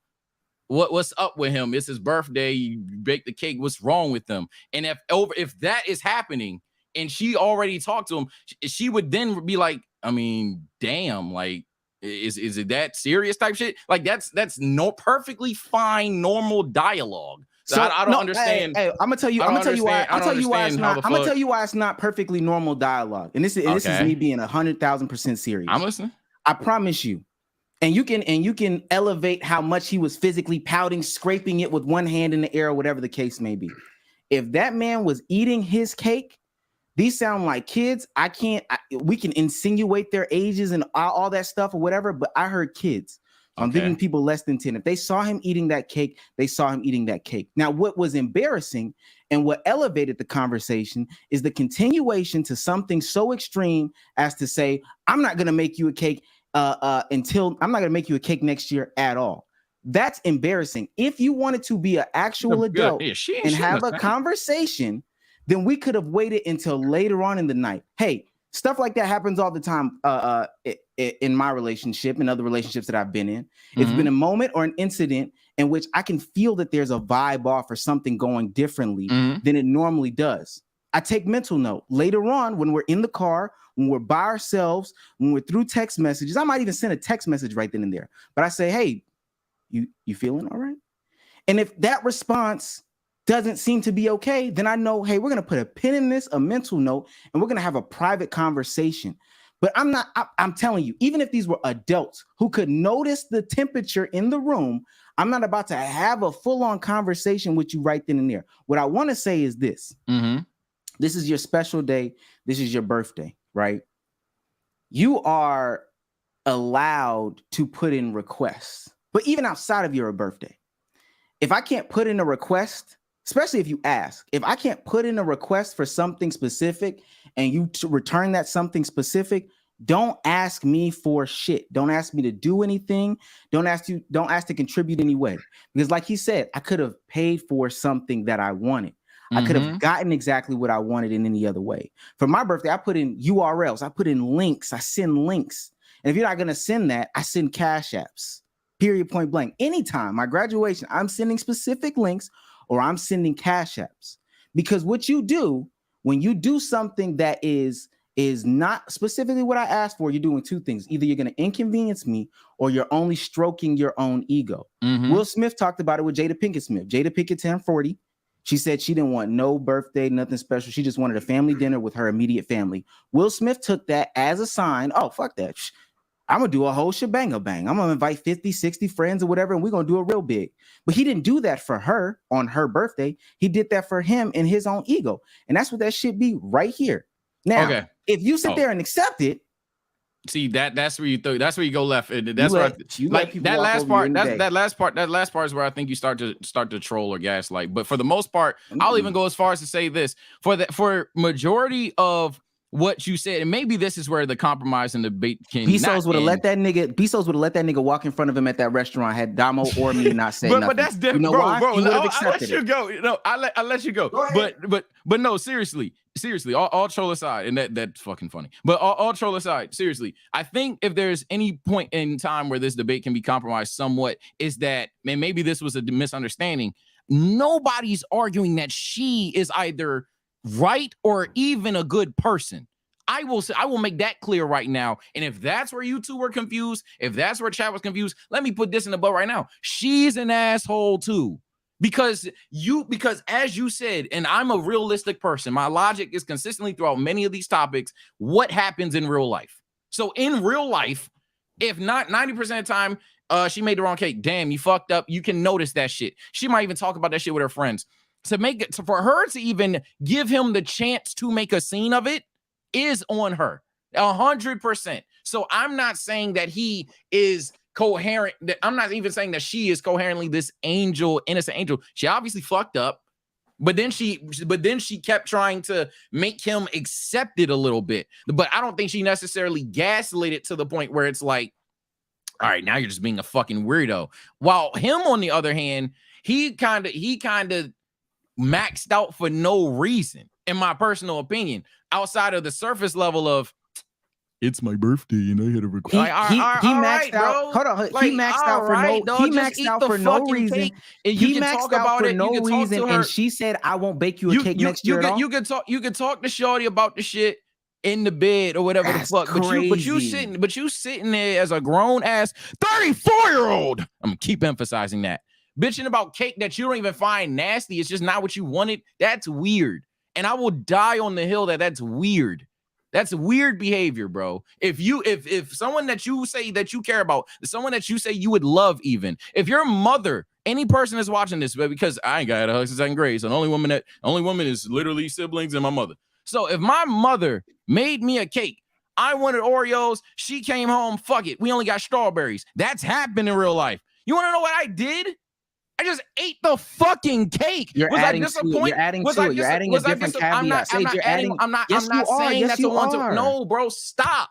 I'm not saying that's a one-to-one. I'm just put the exact situation in play. Shit. Put the exact situation in play. I'm gonna get my point off. I'll get my point off and do what you want. No, because you're changing the stage. Unless you put the exact same story in it, you can't change the story. I'm gonna just move the hell on, bro. Because at the end of the day, I'm not about to sit there, be sassy as fuck about it, and make a scene about the shit. You can't tell the story like that. That's mad unnecessary. There's no way for you to tell the story like that. That's just completely unnecessary. There's no way for you to tell the story like that. Making a one-to-one of the shit. He's purposely taking the story into a different direction. If I ask for fucking Oreo cake, that's crazy. And she give me like, niggas is putting the story into a whole different direction. Like, I don't know, fucking Oreo drizzle or some shit like that. And it's like, I don't. That's crazy, bro. And then there'd be two things. I'm sorry. So let's say she gives me a fucking Oreo cake, and but it has chocolate on it. There's two ways to go about it. If I don't like chocolate and she put chocolate on it, we all agree. Story three times, y'all. No, I'm not changing the story. You're not listening, dog. Bro. Yeah, I think you're just trying to trigger me, but you're not listening to what I'm not. I promise you are, because you're not listening, dog. Tighten up. So as I'm saying, bro, dead ass, if this is two things, if he didn't like vanilla, if I don't like chocolate and you put it on the cake, I'm not gonna lie, he's completely right, because it's already established that he does not like it. He does not eat it. He could even be allergic to it. I'm sorry. So we won't eat it. So then you seeing him scraping the shit off is completely justified, because again, you already know he does not like it and will not eat it. However, if it just happens to be on there and I already like chocolate, I just didn't want it that day, and there's chocolate on the cake, or in his case, there's vanilla on the cake. Okay, bro, fuck, it's not what I wanted, but am I about to really piss off other people or make people feel some type of way just because it didn't go exactly how I wanted to in my birthday dream? That's sassy, bro. Like, all right, bro, you let anything happen to you in real life. You let anything happen to you in real life. And I promise you that's not true. So we just move on from there. You can stop gaslighting me, but that's not true. But I tell you this, dog, like, y'all brought up the fucking Chipotle thing. Again, if I'm in the store and I don't want fucking beans, I ain't gonna lie, bro. I ain't asked for beans, bro. Remake this shit. If I can drive all the way home, I really, really, really don't want beans, I ain't gonna lie, bro. Go to make the shit. But if like it's my but if like I'm having like a sick day or something, and my girl pull up and she know I fucking love Chipotle, and she tries to surprise me with my favorite bowl, knowing I didn't want fucking beans on the shit, but she accidentally forgot to tell them that, hey, take it back. You got beans on the shit. Am I gonna sit there and be like, let's change the story? With the beans? No, bro. And then yes, that's a different story. I'm emphasizing why I don't sympathize with him in this conversation. Yes, that is not a one-to-one. Yeah, you got it. You got to change the story. Already made a one-to-one several times, and you just ignorantly at this point. No. I've addressed your one-to-one, but if you don't care, if you don't care because I've literally made a scenario about having your feelings validated, having what you want validated. I've already said yes, that's disappointing. And then addressing but it's not the end of the world. And then addressing it. Nobody said it's the end of the world. We're asking, but he's acting like it's the end of the world. He's acting like it's the end of the world. Yes, he's acting like it's the end of the world. He passed out on the floor. He threw the cake at My somebody's fault. face. My fault. He ain't fucking die. My bad. The nigga ain't with the woo. Well, no, yet. you're adding sauce to the story too, so I'm gonna add it too. He didn't pass out on the floor. He didn't throw the cake at nobody's face. Not as nasty as you are, my boy. I ain't gonna lie.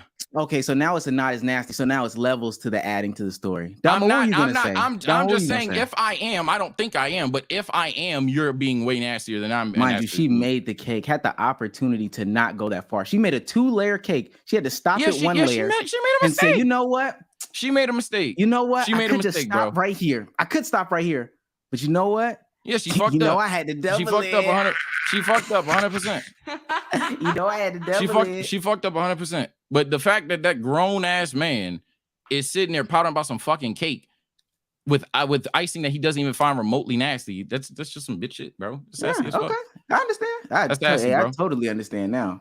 I hope you do. I don't think you do, but I hope you do, bro. I sure hope to God y'all niggas ain't that sassy, bro. And I met y'all in person, so I already know that y'all not. But I hope there ain't about to be no motherfucking plot twist. If I order you some shit and you ain't want pickles on your sandwich, but pickles is on the sandwich, and for the rest of the fucking day you acting a fucking weirdo because of the shit, man. Oh my fucking God, added bro. more to the story again. Man, not a whole day. I'm describing what kind of person he is, bro. Now we know what type of person he is. Off this shit wasn't even 200 characters. We know what type of person again, he is. you're acting stupid, and that's my only pet peeve. We know bro. what type of person he is. That's my only pet peeve with niggas in general, bro. Outside of just being emotional, bro. When we get into this talk shit. When we get into this talk debate shit, I hate when motherfuckers act stupid, bro. Because there's the same shit with the fucking NBA shit, same shit with 90% of the content shit. When motherfuckers just acting like you don't understand what a motherfucker is saying, bro, just fucking goofy. But you don't think that it's acting. You don't think that it's acting stupid, or it's, first of all, you don't think it's sassy to interrupt somebody speaking. You don't think that it's sassy to add context to how you're pulling a fucking feeling. Reverse card. I'm asking you.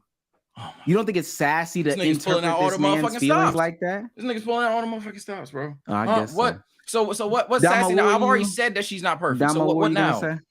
Damo, what were you gonna say?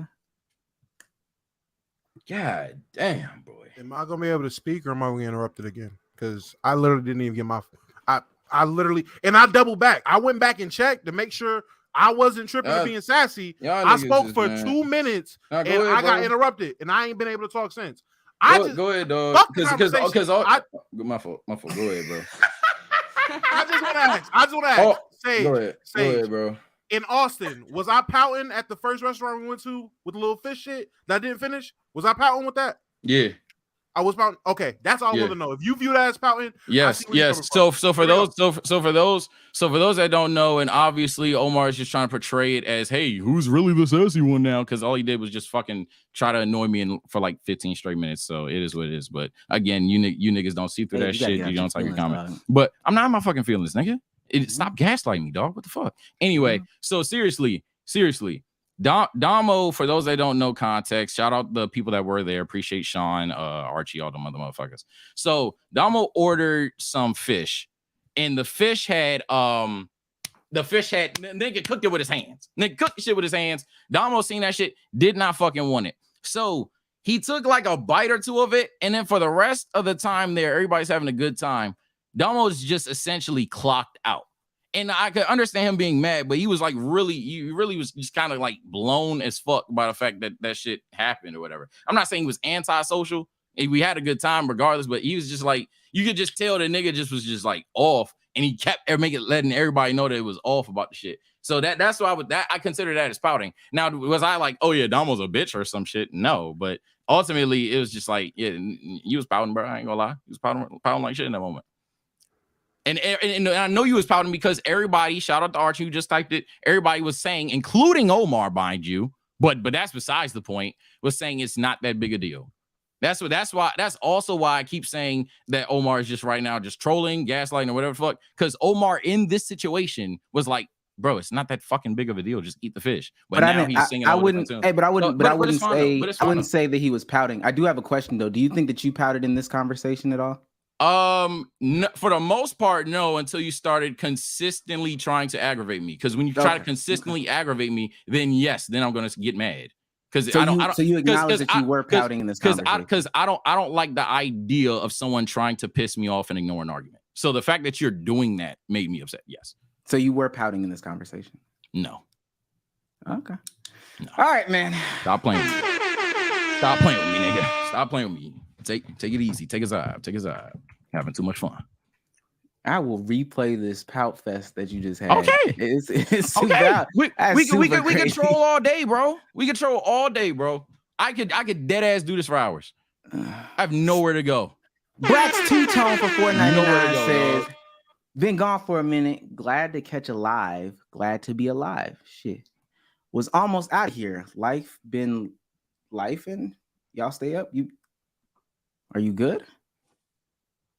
Life gotta be alive. Shit. Almost out of here is like yeah, that's crazy. Hope you good, gang. Stay in here. He's on fire. King Babylon for $20. $20. Hold on real quick. I'm gonna address the comment because I know it's gonna be commented or something like that. No, you guys calling me hypocritical. No, I took this as disrespect. So that's why this is happening. It's not necessarily hypocrisy. I'm not being sassy that we disagree. I don't give a fuck. Omar disagree with me. I took the shit as disrespect. So that's what it is, my boy. But that's all it is. It is what it is. But go ahead, pull up your little super chat. My little super chat? Yeah, pull up super chat. You pulled it up. Okay. Ain't no dog. King Babylon for $20 says, Sage, you better than me. I asked for no beans and I seen beans. That hoe hitting the trash. I don't throw away food. So in terms of trashing it, I don't throw away fucking food. But unless again, I just think this shit's disgusting. If I fucking ate beans, I wouldn't throw it away, but I would slide back. I would try to drive on. I would call somebody, try to get the money back, something like that. 100%. I do that all the time. Jorge Vasquez for $4.99 says, at your 34th, if it's your birthday, are you really going to be salty over birthday cake, making the vibe awkward by looking at the cake and picking at it? The nigga said he ate half the cake, and that's better than me because the moment I taste vanilla in a chocolate cake that I asked for, I'm not going to eat the cake at all. So he if that was me, I probably wouldn't have said anything was wrong. I would have just been like, I didn't want vanilla in my cake. But you usually eat vanilla in your cake. Well, it's my birthday. I didn't want vanilla in my cake. That's fine. What he said, though.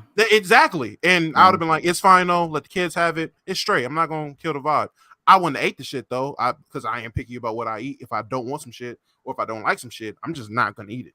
I'd rather he have actually not eaten it now. Think about it. Yeah, eating half of it. He's better. Yeah, he's actually better off not eating it at all versus just like he's better off saying, yeah, I just really don't want it. Like let the kids have it versus like eating half of it and shit. Like that's what I'm saying. I think he made a scene, but White for $5 says, Omar, say something nice about the 2015 Hawks. Honestly, one of the best teams I've ever seen live. For real. Okay. Jeff T go. Squibby for $4.99 says, I'm with Sage. He's 34, being a bum and a baby. Oh wow.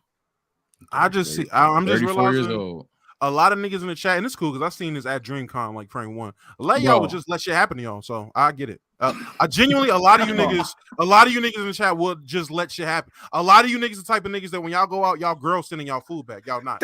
I get it. A lot of y'all need relationships. Y'all gotta have y'all girl with you because if you go to McDonald's and you ask for a fucking McDouble and it's a McChicken in your bag, if your girl wasn't with you eat a McChicken. That's what I'm saying. Look.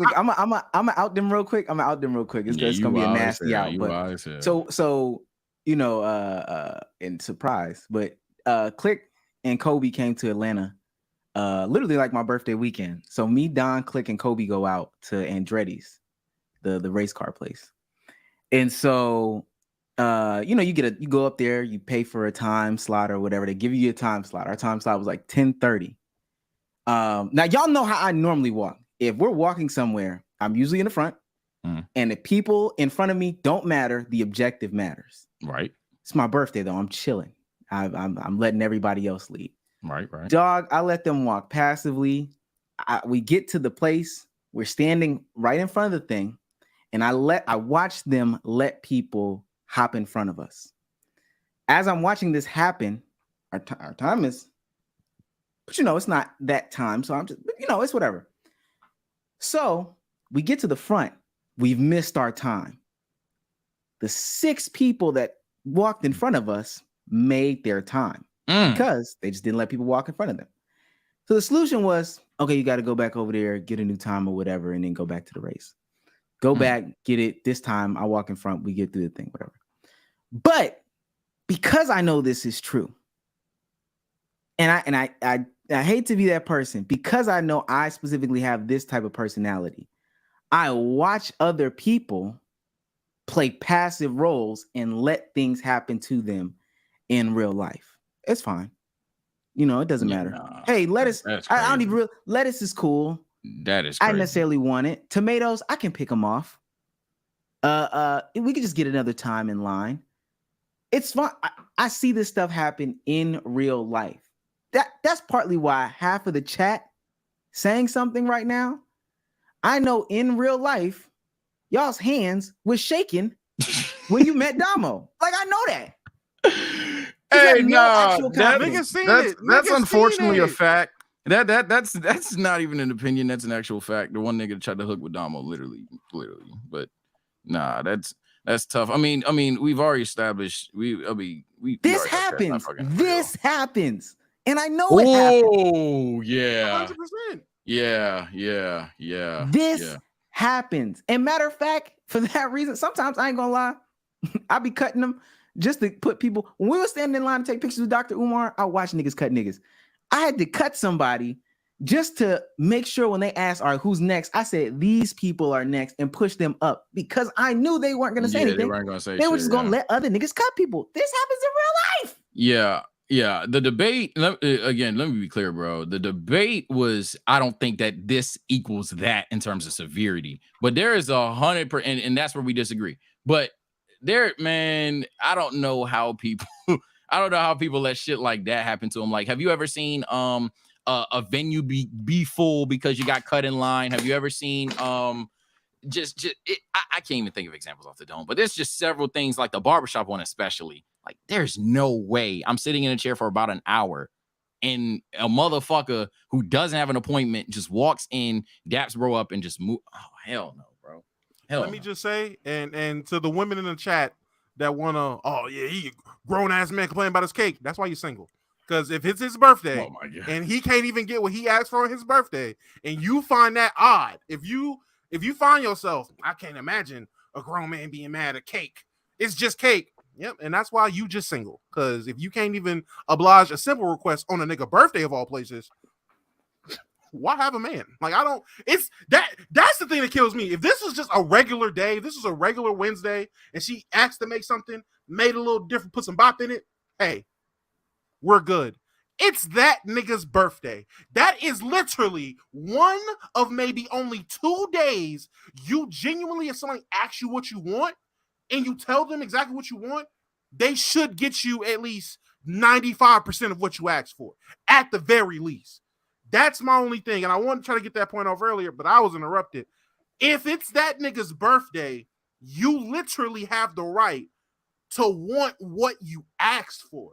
It's not like she surprised him with a chocolate cake with vanilla in it. He got mad with bitch about the vanilla. That's different.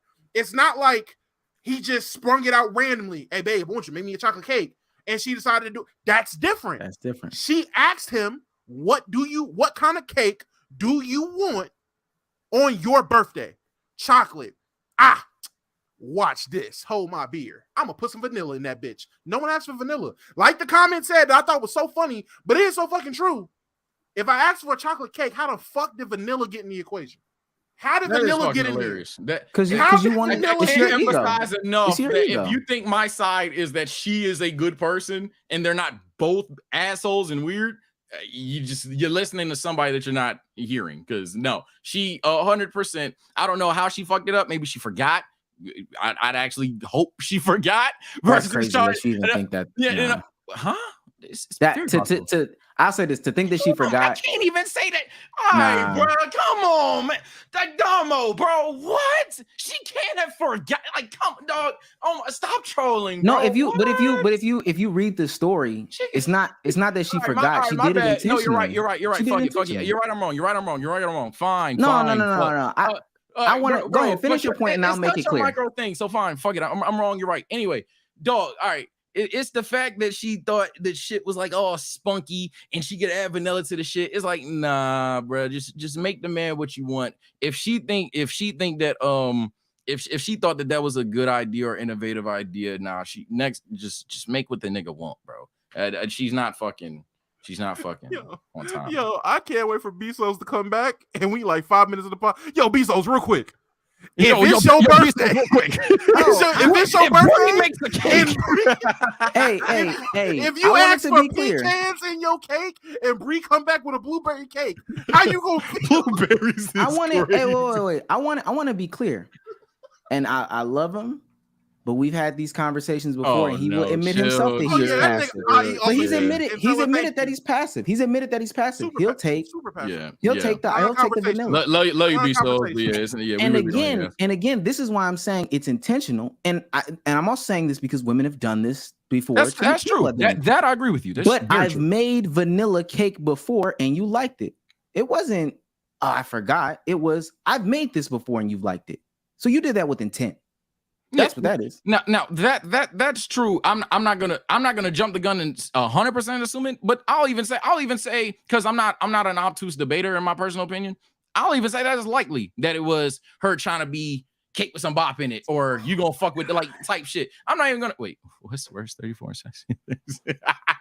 36 with kids. 36 and can't follow instructions. That's funny. Hey. I'm not even. Yeah, that's probably. I'll even argue that that's probably the genuine best point you've made throughout this entire thing, in my personal opinion. Throughout the entire argument, that's probably the genuine best point that you've had. That it's a good chance, the same way that I think he was pouting, it's a good chance that she likely did it intentionally and thought that it was a good idea. That he's actually gonna fucking. Go ahead. Now, bro. I'm agreeing with the nigga. No. I can't agree with this nigga. I can't disagree with the nigga. What do you want me to say, dog? I was just gonna say, I think in this situation, you want to know why I really think she got embarrassed? Because both her kids were sitting there with Mr. James. Yeah, James. I was telling her this shit. My birthday. I asked her, James. All I asked for was the Red Ranger.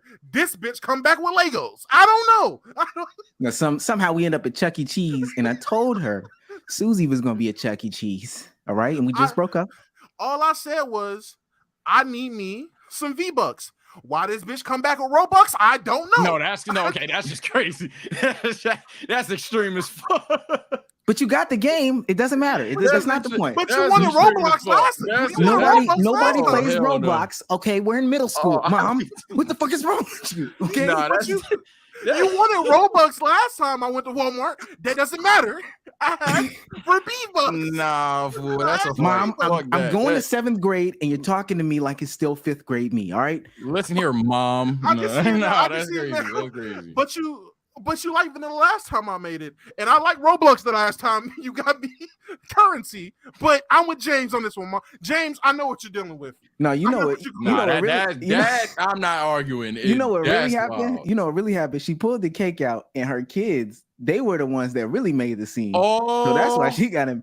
Them niggas, vanilla. What the fuck? James, can you say chocolate?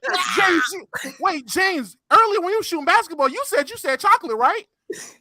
What's this? Did you have it? Hey, I can see it now.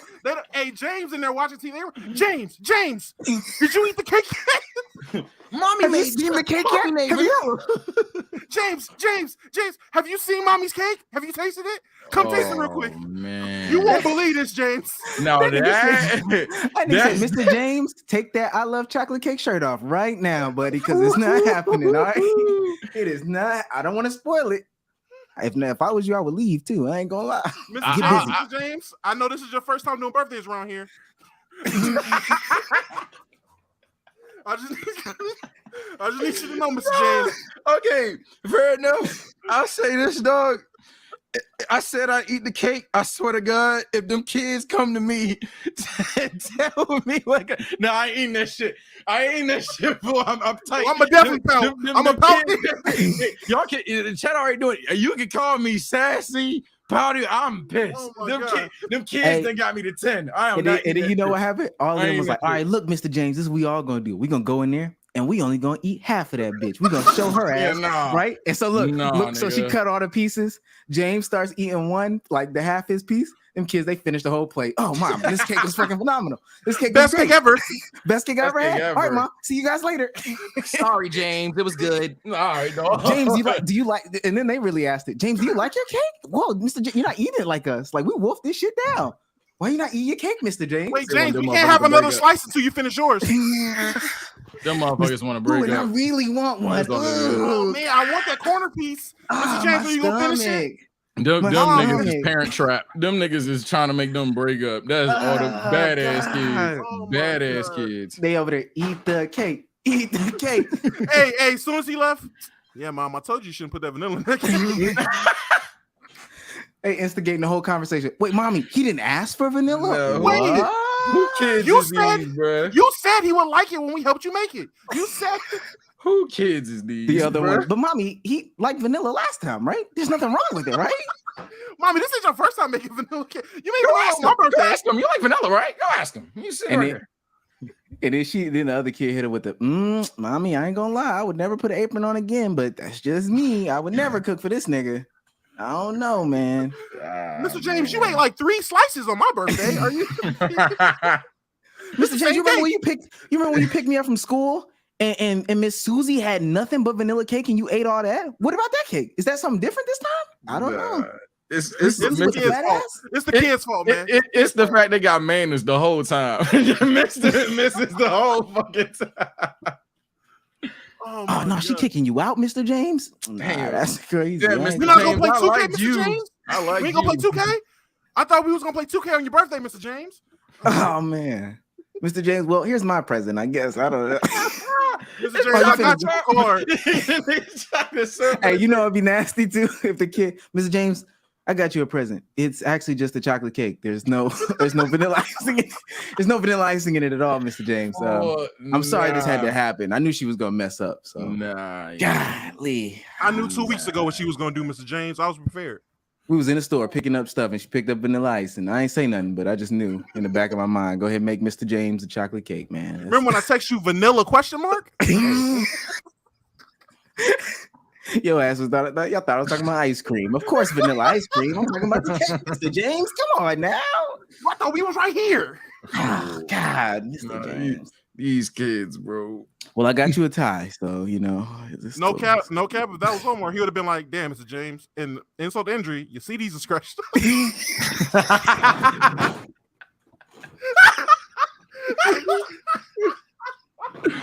Nah, you gotta get these kids out the house, bro. Hey, Dama, I'm telling you, if that was me, I'm telling her, Mom, don't make that nigga that simple ass cake. Put some vanilla in there. What are we doing? Spice it up. He think you simple. If he want a chocolate cake, he'll go to McDonald's or something and get some shit like that. Like, come on, Mom. That was like a Cold Stone cake. Just Oh my If he, I tell you what, Mr. James want a chocolate cake, get that nigga a Swiss Miss roll. Put some icing on it, Mom. Put that white shit on there. This is gold medal. Yeah, y'all getting gold medals. Whole for this. time. I ain't gonna lie. Hey, whole time, Y'all getting gold he medals. she was gonna make a chocolate cake to them kids pulled up. You think he just want chocolate? That's it? No. I mean, I I do chocolate. I do chocolate on my birthday, but that's Mr. James. I don't know if he just do. You chocolate. talking about big time, Mr. James? I ain't So- gonna lie. so I Miss should do both? Susie with the fat ass across the street, she could make just chocolate. If you really want to impress him, I put vanilla icing on there. That's something nobody ever done did, Mom. I ain't Oh gonna lie. my god. Because you know you don't got a fat ass already. You got to do something. Oh my god. Anyway. Shouts out to Emmanuel Dennis, man. Sends a Canadian $50. Asked for what he wanted, made it wrong, asked what's wrong. He gave an honest answer. She got mad about that answer. It's not hard to understand. Sage, you're wrong. It's okay. I disagree. I Mm. think it's a very 50-50 debate. Hence the topic actually being very underrated and good. I don't know how to. It's always funny that our fucking topics take off whenever it's just like the random shit. It's $3 cheese. We Like gotta be $3 fast. cheese, like $3 cheese. Now is this one like yes? Fuck that nigga, Mr. James. Man, That You short never about to go needed him. crazy. That shit. Jorge Mr. James, Vasquez for $4.99 says, let me say this. She could tell me something was wrong while they were eating the cake. Imagine what the rest of the room was like at the moment.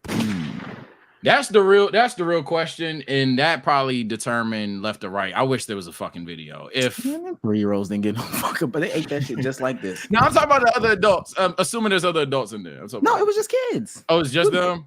Yeah, we're making assumptions. I make that shit worse, but I ain't gonna say nothing. Go ahead. Reginald Deborah for $5 says, Omar with your Rich Paul looking ass. Oh my god! Wow.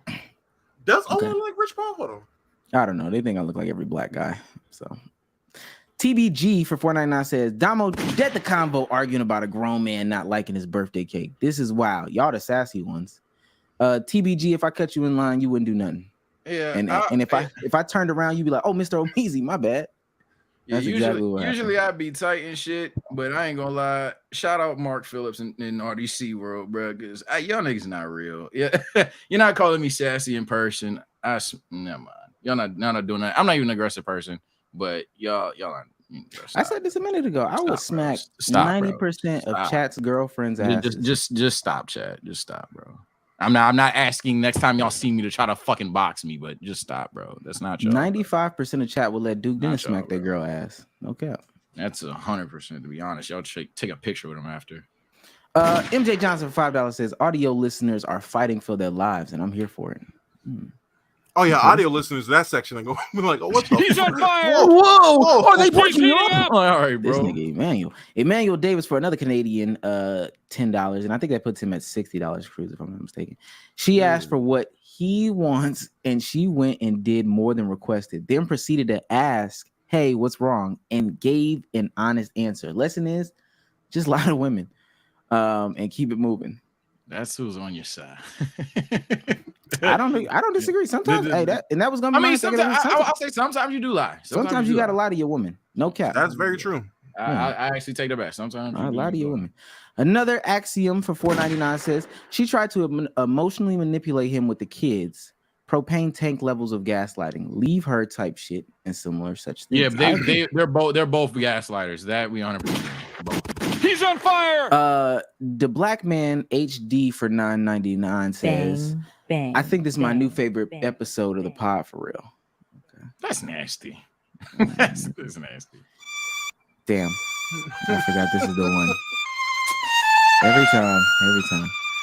Yoshi Beats official for $5 says General Souls, is it supposed to be TSOs? Made General like 30 false equivalencies trying to prove his point.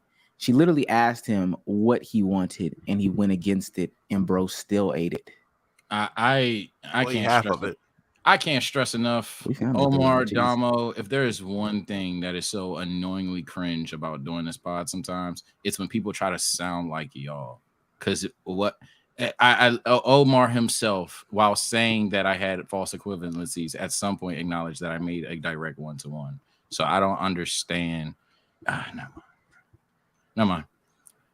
It's just stop talk like you, bro. Talk like you, bro. It's not nothing. Oh, but if the super chat was on some type shit, hey, you damn right. You damn right. All right, buddy. Yeah. All right, buddy. I was a good person either. I said I was a good person. You got me. You got me. Like damn. Yes. Yes. Come on, D Tucker for $5 says, honestly, he's nasty just for wanting an all chocolate cake. She really saved his ass, for real. No cap. Yeah. You 34, nigga. That's not good for his. That's not good for his goddamn. I'm gonna keep it 100 with you. Only because she asked. That's a 34-year-old man. He would have not done anything for his birthday. Took the cards and kept it pushing. That's keeping it 100.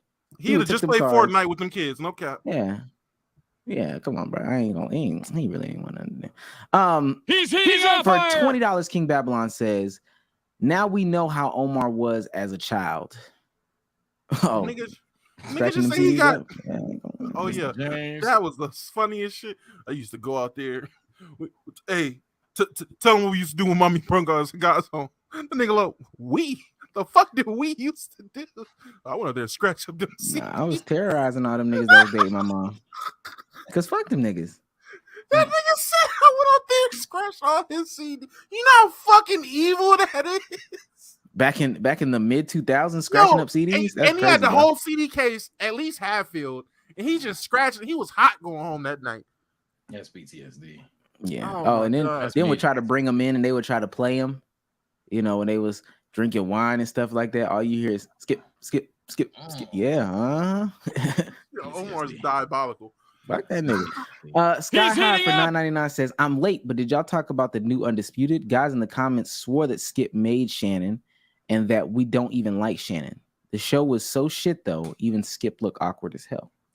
I'm not gonna lie, I'm gonna disagree. More people were on the side of Shannon was good. I'm not gonna be a false negative here, or that's not even the fucking terminology. Well, I'm not gonna fake like most of this shit was going to be positively received and then flop. Nah, a lot of people thought that the lineup was bad. A lot of people thought that Shannon was backpacking.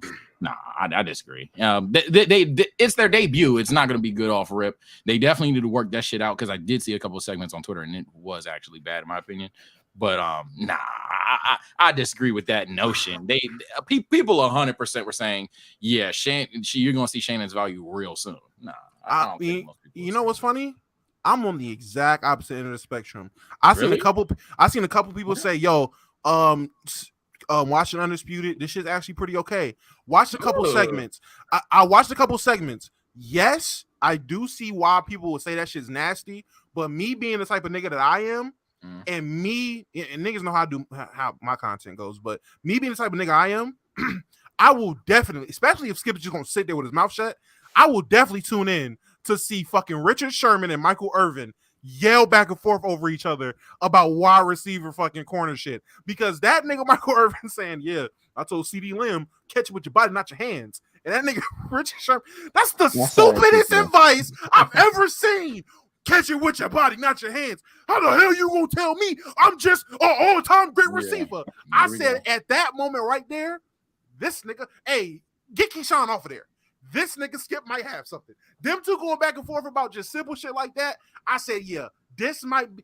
I can see this going a little crazy because that shit was funny. Now, the rest of the segments, I don't know because I didn't watch that shit. He needs to get rid of that Lil little Wayne. clip. He needs to get rid of Lil Wayne is useless. Was Wayne weren't on there today? No, was he? only on Fridays. No, I mean, it's entertaining, but I don't know. I like when I watch like First Take, Undisputed, or any other sports show. This is gonna sound shocking. I don't go to those networks for that kind of content. I like, and I'm a person who even likes Stephen A. and Shannon, but like I like more moderated conversation. And if it gets rambunctious, so be it.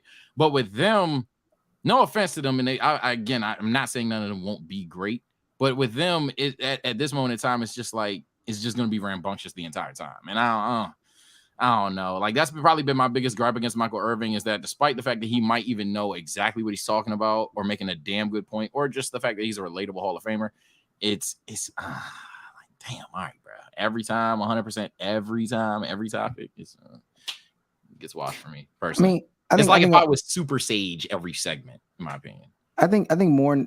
First of all, just give it a chance because they haven't worked out the kinks. I can't stress this enough. Please don't put Lil Wayne.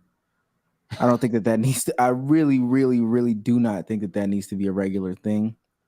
This could be, your homeboy just hitting up your other homeboy because he's in a transitionary period. So that could be it. But just don't have Lil Wayne on there.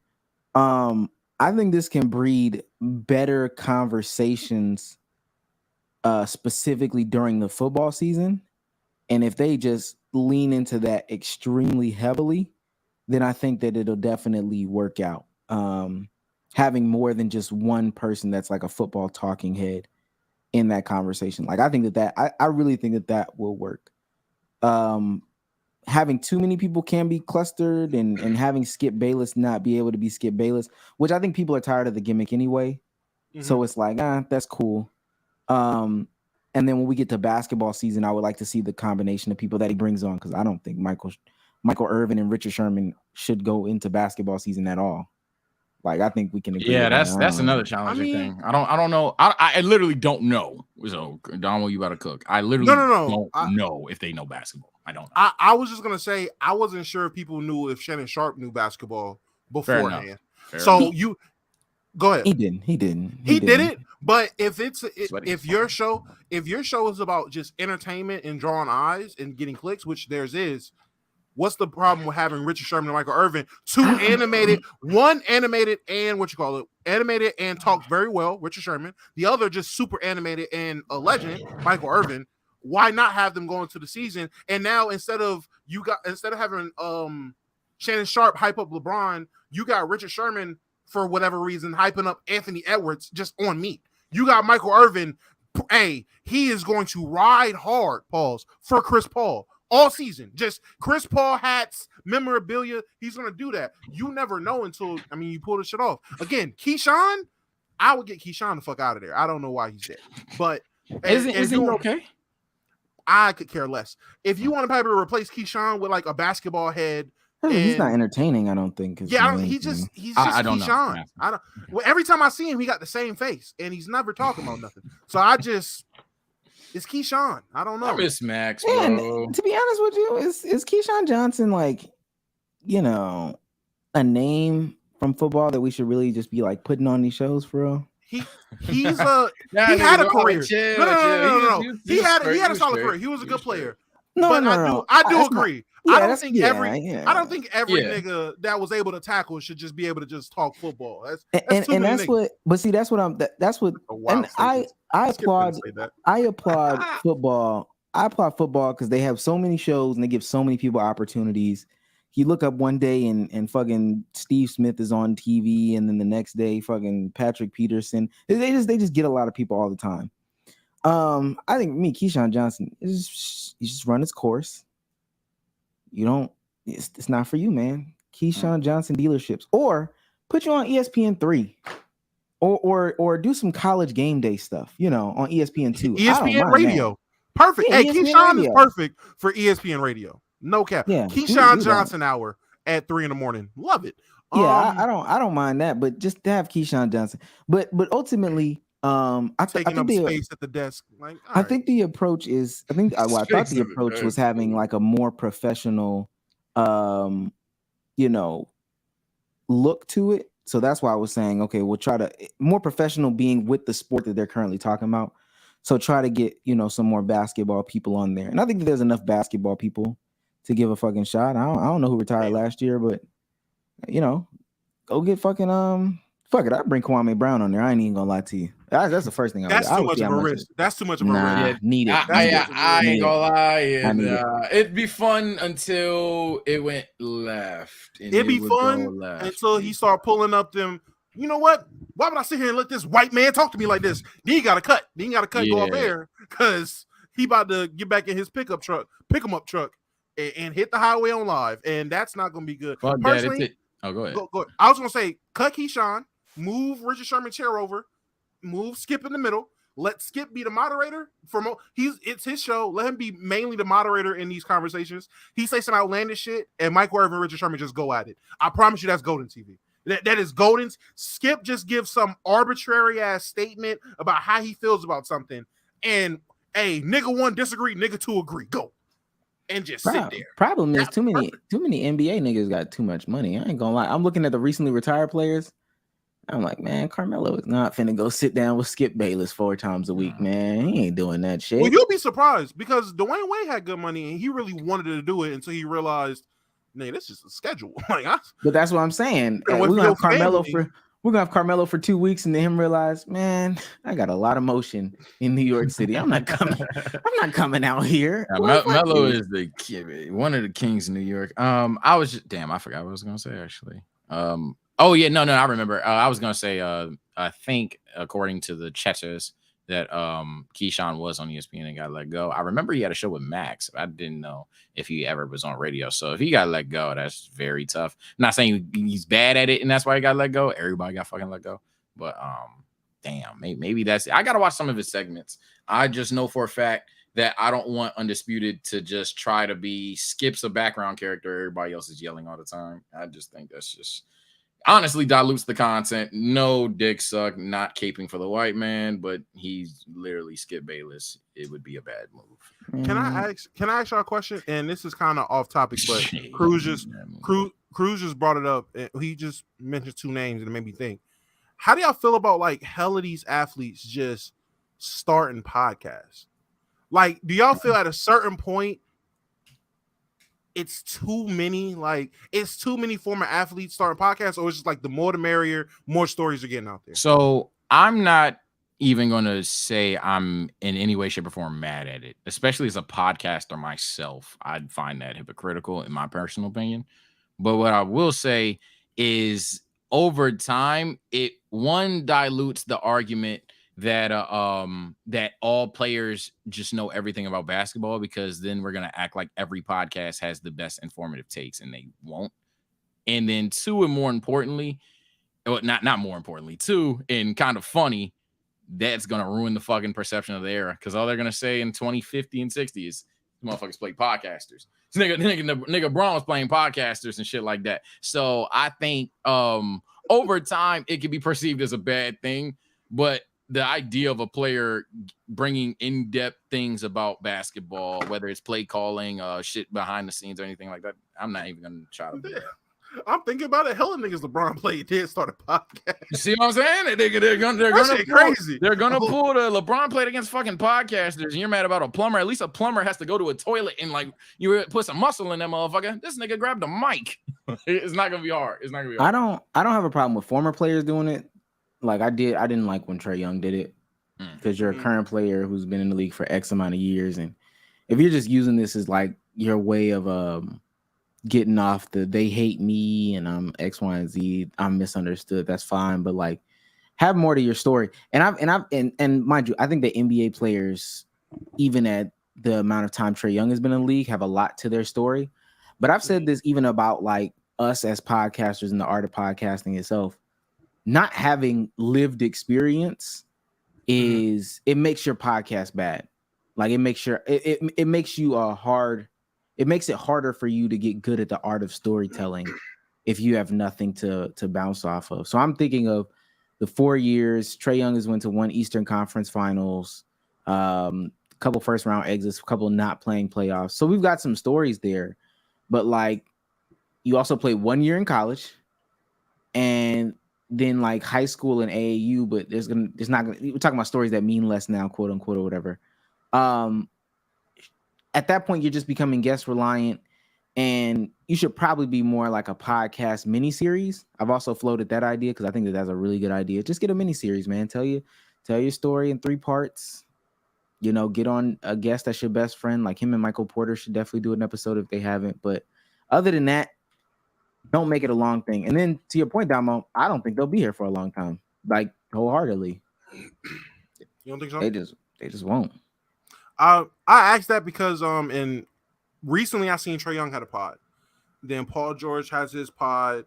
Obviously, Jeff Teague's pod. People are getting into that. But I seen Theo Pinson had a pod, and Theo Pinson's podcast was the one that made me ask the question, because I really watched it. And I fuck with Theo. Listen, I love me a bench guy who's highly animated. I love Kent Bazemore on the Lakers and the Warriors. I love Thomas Bryant on the Lakers as a rookie. That's Warriors fan. Hey, let him fight me. He was going crazy on the bench. I love Theo Pinson on that Nets team in 2018. Trust me. I respect Theo. Watching Theo Pinson, Cole Swider has a fucking pod. Get the fuck out of here. Fuck Cole Swider. Anyway, and I'm saying that's super hard because me and Sage sat and talked about this bum ass nigga. He's not even a Laker no more. That conversation is one of the best conversations we've done, man. Fuck Cole Swider. But Theo Pinson had his pod, and I'm watching, and I'm just like, what the fuck is this? Like, his podcast is dependent on the guests that's played. If his podcast is another bench guy, if he got Robert Sacre on his podcast, that shit is going to be boring. Because, like Omar said, lived experience is the best thing. And yes, you could tell me about being the best high school player in your area. You could tell me about your 1 year or 2 years in college. How many stories are you about to tell me about sitting on arbitrary bench watching who's who play basketball? How many times are you gonna tell me a story about locker room, man? That summer after we was doing a little 6ix9ine dance with Jared Dudley and D-Lo, and then D-Lo left, and then that was a great summer. Like, nigga, I don't like what are these stories, gang? Like, I don't know. Yeah. I don't know. I just don't feel like I'm with you, Omar. Former players, fuck it, let them all do it. But Bobby Porter stopped. Bobby Porter stopped. That's Oh, what I'm really saying. Someone Bobby said Bobby Porter Porter. stopped? Wow, I didn't know that. But Yeah, you know why? You know why he stopped? yeah, we Nigga. do. But it's like I would Cease say and desist, nigga. Them lawyers hit you. Them lawyers emailed you, fuck, nigga. Yeah. got the Bucks kept. No, nigga. I'm about to say, yeah, he made a thing called Keep It a Buck based off of his one title run. And then is the nigga on the Bucks still? Yeah, he is. He is still on the Bucks. Yeah. But I mean, they just haven't had a title run, and they're also just not a popular team. And what happens when you don't? I ain't gonna lie, and that's what I be saying about some of these NBA content creators. If I call out a name, it's gonna be real nasty. But if you create Steph Curry content, okay, cool. What happens when the Warriors stop? What happens when they retire? If you create Lakers, no. If you create Lakers content, that's completely different. But if you create Austin Reeves content, what's gonna happen when Austin Reeves is not there no more? What's gonna happen? Yeah, this nigga Bobby Portis ain't made an episode. I was gonna tell you, I don't 5'11". want to play anymore. The views of some do not reflect the views of the entire podcast. Thank you, please. It ain't no malice. It's a legitimate question. When X person retires or falls off, I'm assuming you gonna want to do this for a long time. The niggas that do Yersan Ebusele content or Alfred Sengun content, what happens when these niggas out the league? Like, that's why. Hey, I'm gonna tell you something. That's why Brian Windhorst right now is just throwing darts at everything. The nigga came in as LeBron, analyst, follower, storyteller, or whatever. Cool, he was fine. And then LeBron started controlling his own narrative. That nigga was like, I ain't gonna lie. I need to start putting some stories out there. And now we in year 21. LeBron talking about getting out the league. Brian Windhorst has no purpose no more. No cap. That nigga, he was praying Bronny was gonna make it. That's tough. Yeah. You bet. Hey, he is crossing fingers about Bryce. He's like, listen, that's my last shot. Or Ziri. If Ziri start picking up basketball, maybe. But nah. How do y'all feel about these guys, these celebrity people? And this is more so like the Paul Georges and the Lil Yachty's. These guys that are putting these podcasts together to really, not even for their benefit, but to put on for the guys around them. Like Yachty had that quote saying he started his podcast really so his mans can really get on, like have some success. Paul George doing this podcast because one of his co-hosts was a guy he hooped with back in the day. I seen him on the Play episode. Yeah, like he was a hooper back in the day, and then obviously Buddy from ATL, which obviously he's a respected actor, but I ain't gonna lie to you, homie. I only know you as the nigga from ATL. So Buddy from ATL, huh? Whoa, relax. Go ahead. Oh, anyway.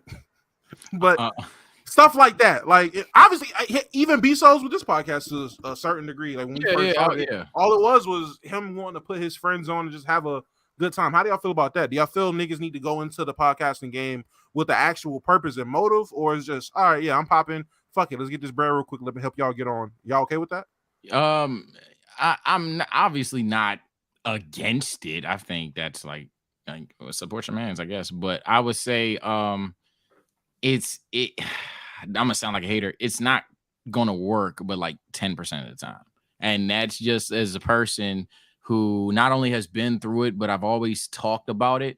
A lot of people, when they try to get collaborations, whether it's in content, whether it's in really life, from a person of higher status, they think if you just leech on, or not even leech because that's harsh, if you get put on, that you will get a meteoric rise, and it won't quite reach their level, but you'll go from like here to here. That's never how it works, unless like you're him, like you're him. Majority of the time, you're the talk of the day. You're cool for the day. Some people may ask for your channel, but it's gonna sound like some hating shit. They're not gonna look it up.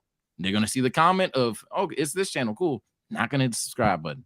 Might not even watch it because they don't see as many views as they saw on the main channel. So you're going to be viewed as a secondary person. Hell, even if they do get the traffic, and I'm lying about that, like I just said, you're going to be viewed as the secondary person. So it's a limiting thing. It's not exactly the most optimal play to put somebody on. I'm not going to act like I know what it is because I'm not Timothy type shit. But it's not. It's a good idea, but it's not gonna work. Like Joe Budden once said, man. Make sure you putting your own shit into play on the back end. You're not building your own platform based off of having all these eyeballs. You might as well just not be doing it, because one day, Lil Yachty gonna be like, you know what, bro? This is taking too much of my time. And then what do you do? or I just don't want to do this no more. Now, Yachty's still gonna make millions. He's still gonna make millions. You on the other hand, I don't know, man. Yeah, I'll even be transparent about it. I ain't got no shame in my game. My channel is not on timer right now, but at least I made it before meeting B-Souls and shit like that. I couldn't imagine a reality where I'm not getting the views and shit like that, and I'm referred to as the guy who is friends with B-Souls rather than my own brand. That'd be tough because, as we all know on this pod, and if You're I'm trying to cook word though. yeah, if I'm talking too much, let me. No, I'm not. If I'm talking too much, let me know. But we all know that when there's an expiration point for Keep It a Buck long down the road, it's likely not me leaving first. And when that happens, I'm not trying to be in a situation where it's like, okay, what do I do now that I was just 1/4 of the pod, friend to souls type shit? Man, nah. No word though. Nah. You gotta be on my word, dude. I ain't No, gonna lie I'm to you. not. No, I'm I ain't not. gonna lie Bro. to you. Hey, I ain't even thinking about. I shared it. Hey, I shared Oh that my narrative God. the moment we got on Locker Room, baby. I ain't gonna. Hey, You did. Howard, You did. Damn Howard. good job. Shout out to you, gang, because I promise you, if it wasn't for that shit, I would be with Word, dude, nigga. Yeah. Well, not with him. I'll still be here, but it would just be 1/4. Shout out to you, Locker Room. Nah, you did your damn thing on Locker Room. Shedded that narrative quick. I keep it a buck, nigga. No dicks. I was mirroring you in Locker Room. I was like, shit, letting niggas up on the stage is kind of. No, you good, gang. Everybody was. I was like, that's hard, but it was definitely you first, me second, then everyone else was like, wait a minute, type shit. I ain't gonna lie. Because everybody, yeah, Down 2K perfected it. That nigga was like, I'm on here for an hour 30. Hey, I'm gonna start this shit. Hey, y'all, what's up? Bring on 50 people. Mute. Ran up a bag. Call it whatever you want, Dom. You my dog. You are a mastermind. Hey, that motherfucker let everybody on stage and started shopping, driving, editing, anything. You wouldn't know. He's muted. He's fucking muted. And niggas ate it up. Niggas wasn't even talking to him. Just going. Locker room had Locker Room was good with the servers too. Anyway, Tamo. Hey, longest continue. I don't give a fuck. I still got the record. Bitch ass email. That's another reason I don't like that fuck nigga either. Oh yeah. Oh my god. Tamo, what's your next topic? Fuck nigga want to take my fucking idea. I'm sorry. I just pissed myself off thinking about that fuck nigga. Anyway. Shout out Emmanuel, man. Fuck Emmanuel. Oh, Damo just did the longest room. Let me do it with nobody in my room, bitch ass nigga. I forgot about that nigga, bro. Oh my god. That nigga was funny. Yeah, a funny hoe, nigga. That's what he was. Shit. All right, bet. Omar, you probably can pull this up because I originally seen this on your tweet. This is just some throwaway shit, I guess. There was that post early, and I wish I could fucking share my screen so I could fucking show it. But it basically was this meme. It was this girl saying, "Sike, trick your ass. I ain't got Netflix. We about to rate 12 root beers type shit." That was the meme. And what I was gonna ask y'all is, what is one? And Omar about to pull up that. What is one off the wall thing that a woman could trick you with and have her house that you will be okay with? And I'll start. I'm scared. She tells me Netflix, and I get there. Psych, I lied. I got weed and puzzles. Hey, bitch, we about to smoke this weed and do these fucking puzzles. Fuck are you talking about? I'm gonna knock the puzzles out. Shit, guys. So I come to her house, and she got chocolate cake, and then I lied. We got vanilla on that bitch. I said, bro. I'd be like, shit. Let me get a slice type. She's like, no, let me stop. Go ahead, Omar. I don't have one. I don't have one either. I did that. The root beer one was cool. I don't have one. Oh my god. Nothing. I honestly, if you lie, I'm leaving. Fuck my topic shit. I thought that was a good one.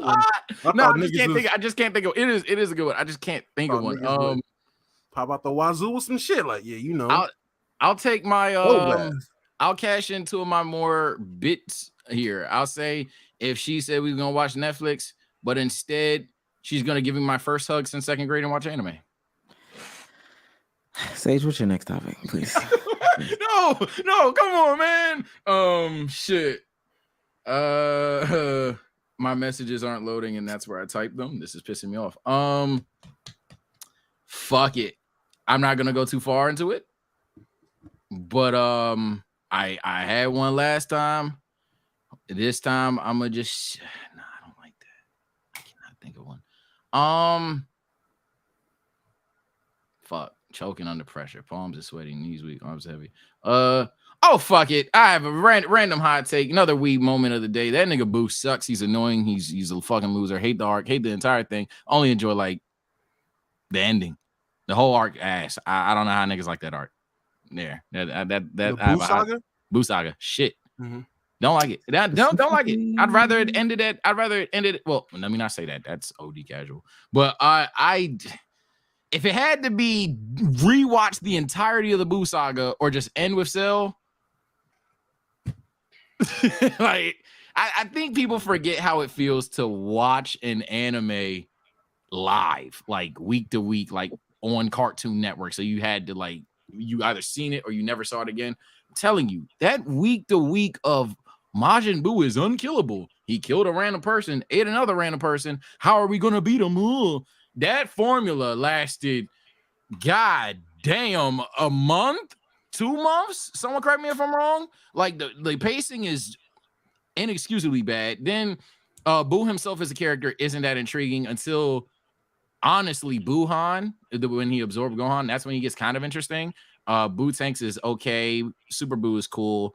Kid Buu is fucking great, but at that point you're already clocked out. Great. Yeah, I ain't gonna lie. I know that's a hot take, but I don't have a problem with a person just being evil for the sake of being evil in that show. Pull it up to the afterlife. To kill Yeah, like he does, like him just being a straight up evil motherfucker because they hyped him up to just be a like random. What the fuck is wrong with you being like? Why are you doing this? So him living up to that, I actually was cool. But I got one. A hot take, if you will. Hey man, if you're one of these casual ass anime people, and I honestly sub casual, I don't even know what you call a sub casual anime person, but if you're one of these people that have the gall to think a nigga like Naruto has mid-tier taijutsu, I was gonna bring that up, bro. I don't know. Let me be clear. I don't know what to think about you. If you're one of those people, listen. You're not about to take my hot take of the week and try to spin it as a topic that you made. That's super nasty. What are you first and foremost. I was waiting for him to finish that so we can get our hot takes of the weekend. Okay. But you want to be nasty and try to use that as your take. That's disgusting. So do you want to use it as your take? Because I got another one. So you want use it as it's my take. What do you think? Do you want to use your take as your take? It's in writing. What are you talking about? Do I want to use my take as my take? We 2 hours 20 minutes in, man. You ain't said nothing about Naruto. I'm just saying. Chad, I'm telling you, that was my first Twitter space in maybe a literal year, man. I see why y'all do that shit, but I ain't got the energy to do that every fucking day. I see why y'all do that. That shit was funny. I didn't even know they had a main channel. It was funny till it wasn't. Let's get into it. Dama, what's your take of the week, man? Oh my god, I gotta come up with another one. All right, since apparently I can't have my original hot take of the Naruto one. I'll say this: everybody doesn't need a fucking movie. Every great, every legend doesn't need a fucking movie. And when they do these movies, please stop looking at them through these rose tinted like lenses. I recently watched that George Foreman movie, biggest piece of shit I've ever seen in my life. It had Buddy from ATL, Buddy from Atlanta, still ATL, but Buddy from Atlanta was on it as George Foreman, which I would never think of him as George Foreman, but it was solid for George Foreman. But it was just trash. The pacing seemed trash. It was just he boxing, he beat niggas up, he the champ, he lose to Ali, he stopped boxing, he won a box again, he find Jesus, he win. Trash. On top of that, yes, it was that bad, bro. One, the boxing. First of all, George Foreman fucking sucks. So watching George Foreman box, as a nigga who likes boxing occasionally, watching George Foreman box in real life is ass. So to see a nigga emulate that in a movie is I don't know what's worse than asshole. That's just crazy. And literally, the thing that really wrapped it up for me to know like this movie is a piece of shit is when you get to the conflict of his life, well, one of them, which was him cheating. The biggest. Like, I thought he directed the movie how they tried to gloss over it. It was kind of how how they try to do Magic Johnson in Winning Time. How they try to just like skip over it, gloss over it, like it wasn't that bad, like he wasn't doing that crazy as shit. That nigga literally gets done with a fight, comes to his hotel room, it's a bitch in there. How you get in here? You want me to leave? And this nigga looks all down and mopey as he's getting pussy. And then fast Wait, forward. sad fuck. Yes, he looking all sad as he's getting ass. Fast forward, he's chilling with the family. His wife is now upset with him. And obviously it's because he's cheating. But they want you to think, who knows? Then she goes, someone calls, hangs up, and she just blows up. You might as well just tell me these bitches' names if they're going to be calling like this. I'm like, this is the most laziest way to just insinuate that he's cheating. You could have just showed him cheating. Like, I don't like this. You try to make it seem like he was remorseful. You try to make it seem like he was so sad. In real life. He wasn't. He's George Foreman. He wasn't. Now you insinuating. I'm not insinuating nothing. He's talked about it. You can look up interviews of him talking about how promiscuous he used to be and how open sexually he was in his prime. You can listen to him talk about it. But he if can George be remorseful at that time too, though. I can be open. There's no way. I could be fucking and remorseful. So if Magic Johnson, if we knew the stories we knew about Magic Johnson, but in wintertime, is one before he ate that prostitute pussy, he was right now. I gotta eat the prostitute pussy. Right now, I don't like Magic Johnson. Hey, nah. Right now, I don't like Magic Johnson. So anything you say, it's fuck. But that still, nigga. I'm just saying, trade me. We watched that shit. We watched that shit season 1. He ate prostitute pussy his first 48 hours in LA.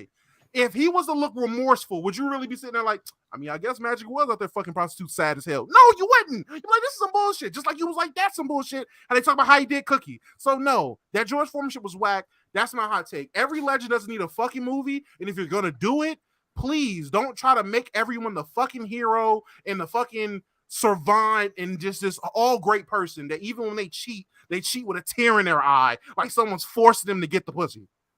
I wholeheartedly disagree. I think it's fire to make your own movie because I'm assuming he was a part of making this. No, I looked at the director, producer, executive producer, all that shit. None of it had to do with him. They probably like consulted with him, but if you also look at the dude that made the movie though, yeah, that nigga makes terrible movies. I think that nigga makes terrible movies as well. I ain't gonna lie, y'all should listen to Vince Staples talk about what's it called? The way that movies are made. It's like at the beginning of the Joe Budden podcast. Y'all should really, really, really watch that. It's very interesting. It'll give you a different perspective. Oh, and he did make one good movie too. though. And this too.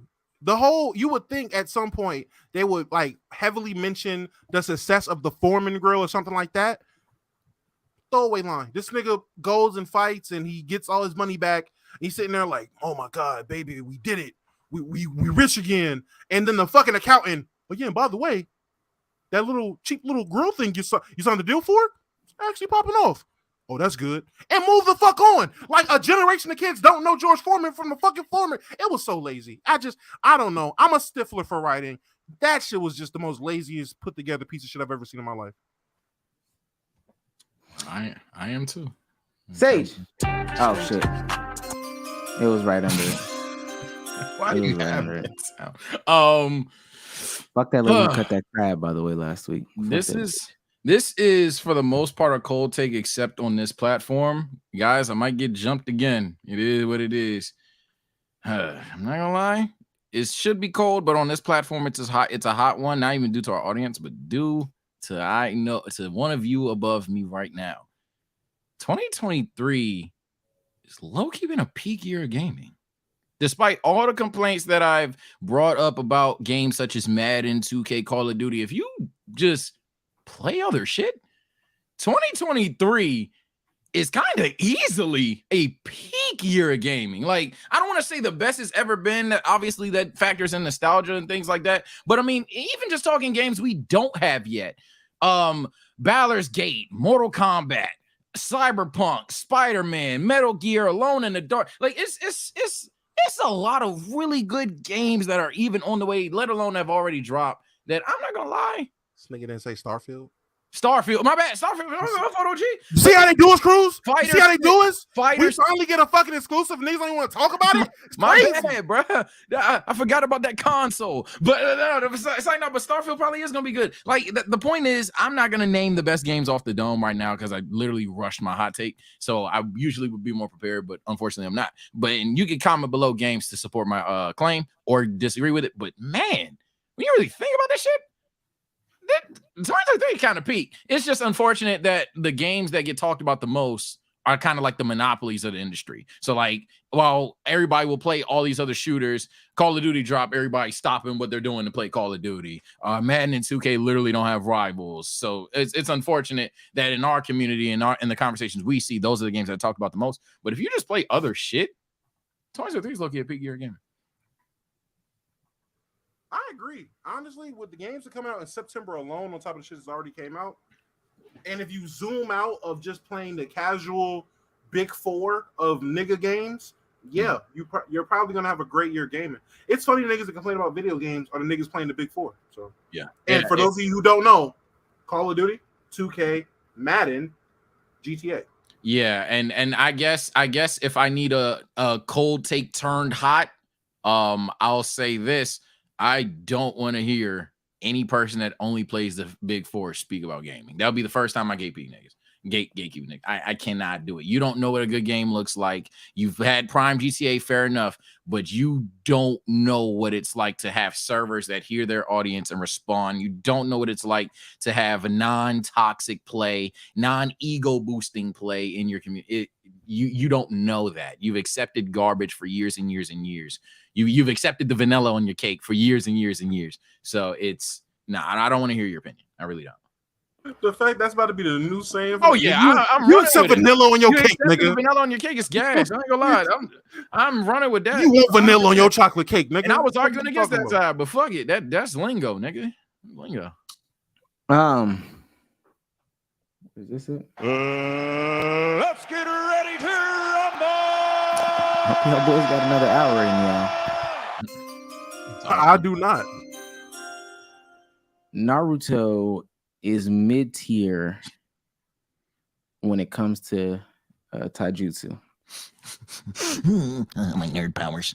Yeah, Naruto is mid-tier when it comes to taijutsu. Now, gotta set a lot of parameters because niggas take this out of context all the time. Please do, Maybe be I careful. shouldn't.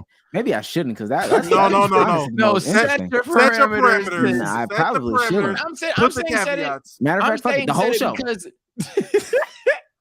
I'm saying said it not even because I'm afraid of Omar gonna get cooked casual or whatever. No, I'm saying said it because niggas gonna talk about shit that's not relevant to what me and Omar are talking about, and that's gonna piss me off more than it's gonna piss you off. I'm talking about the whole fucking show. But if you compare Naruto, if you compare base form Naruto to even Guy, compare him to Guy. Is he really? Is he like? Obviously, he's not going to be on the level. Niggas started talking about Konohamaru, dog. Yo, you telling me he can't beat Konohamaru? No, I didn't. I mean, you know what? No, at this point. All right. So, of course, I'm talking about the character, not the show. And I'm saying, of course, it's not, of course, but yeah, I'm talking about the character, not necessarily talking about the show. What I'm talking about is everybody at their base forms, right? I'm talking about everybody in their base forms. I'm not talking about, if we take again, I'm gonna say Konohamaru and have him face Nine Tails, Ultra Hokage. Like, come on, bro. Naruto Blue, like, Naruto Blue is Ultra Instinct Naruto. Like, if you have him face him, yes, I understand, bro. Konohamaru's probably gonna lose. And then I'm also not taking into consideration people that we've only seen fight once, maybe, or just like grabbing random healing ninjas out of the air and saying, "Oh, he would definitely beat them." Yeah, of course. Yeah. If we're adding the healing ninjas, yeah, Naruto's gonna be at the top of the list. All right. But I'm talking about a select number of characters, and I'm talking about that's crazy. I'm not saying that. That's kind of crazy. Even if he's talking about just like how it looks, that's crazy. That's crazy. I'm talking about Naruto base form, no upgrades and all this stuff like that. And specifically for people who die, or specifically for people whose story does not progress, then I think that when I envisioned this question, I stopped right at that level. So like Naruto versus Kimimaro, I didn't take current Naruto versus Kimimaro. I took the aged of Naruto that he was in the last time you saw Kimimaro fight. And I got a list. I've got a bunch of people here. Well, while you get your list ready, I'll say this for those that are thinking for if there are any try-hard anime fans and keep it a buck. I'm not a pro scaler, by the way. Let me be very clear. But I dibble and dabble. And I say that to say if there's any tryhards that are thinking this, yes, this is a crazy random bar for Naruto. This is an insane nerf conversation. However, for the sake of content, because you can genuinely do it, I will argue that Naruto is the best. I will argue that Naruto is genuinely in base form at his peak power, but in base is still mopping up everybody. You feel like he doesn't get away with like the power of title character and friendship? Bro, you can't say that, but then I'm just asking. But you're saying he loses. You're calling him mid. Do you think that he gets away with the power of title character and friendship? So here's gonna be I gotta win for Hinata. So here's gonna be a consistent in the arguments with the list you name, and I'm gonna let you get your list off. I'm 90% of the time going to mention how Naruto quite literally A, would outlast the person, or B, just straight up blitz him. And sometimes for some people, a combination of he's as fast but hits way harder. But I don't think you'll even come to that. Base form Naruto at his prime, but in base form, is either straight up faster or just you can't put him down because everybody's using hands. So it's not base form Naruto versus fucking guy with gates or some shit. Yeah, I would just argue that they could not put him down. I'm gonna get nasty for a second, and you probably have to ask me where in some of these conversations. So I'll just say, yeah, I got you. Where? I got you. Of course. Toby. Wait, is Obito? of course? Wait, Fuck is no. of course the guys that he can beat or can't beat? He's beating. Okay, Yeah. okay. Of course he's beating. Okay. Because I'm about to say, what of course was. Oh, don't yeah, name my bad. Obito without a Sharingan and say he's boxing. That is crazy. Well, I don't know. Madara, he's not beating him. Naruto is not beating Madara. It'd be a good fight. I personally would take Naruto at his prime. Naruto in his prime in base form. And I'm gonna sound so fucking nerdy on this pod. God damn it.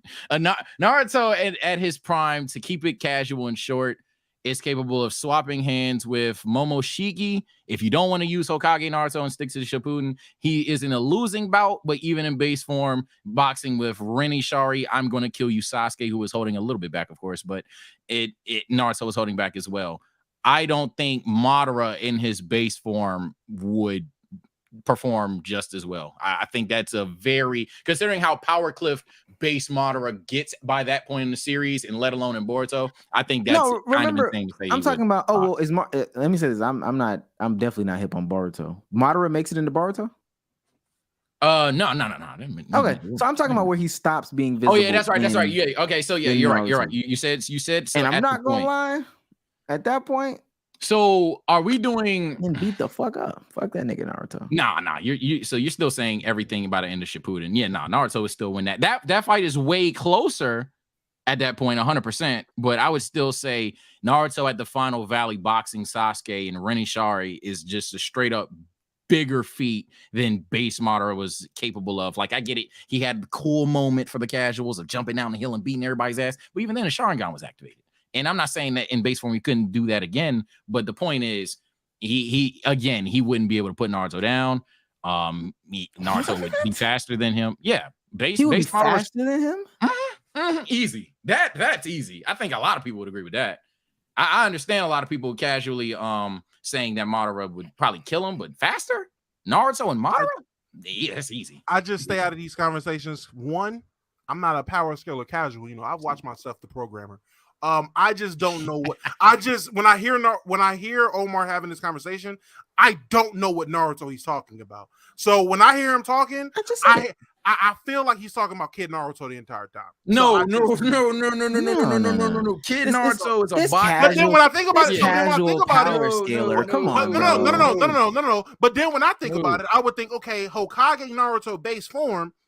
It's still whooping a lot of ass. I don't know. Yeah. Kid Naruto. I'm such a fucking casual when it comes to this power scaling shit. I hate you, Omar. This guy. Kid Naruto, the parameters over here. Kid Naruto, I'm not defending at all. That nigga's a bot. He probably loses to everybody on the fucking list in base form. Like, Kid Naruto is awful in base. But Nah, base Hokage or base Final Valley is crazy. I'm talking about base where you last see X character. So we're Final Valley, so comparing by the them end of to. Shippuden, nah. I think Nah, that I'm- fight's close, but I think I'm base thinking to about base. But it's close. Base That was Hokage Naruto? No, he wasn't Nah, Hokage at that point. He's taking like base Naruto right before he fought Sasuke, basically. Like the last fight right before that. Last Okay, fight. so in Shippuden. Okay. Yeah. I'm saying that Naruto versus that Madara both in base form. That fight's closer, definitely, but I would take Naruto there. Can I get nasty Because real it's quick? straight hands. I'm taking Naruto. And let me just get through this list. He's not beating Asuma. He's beating.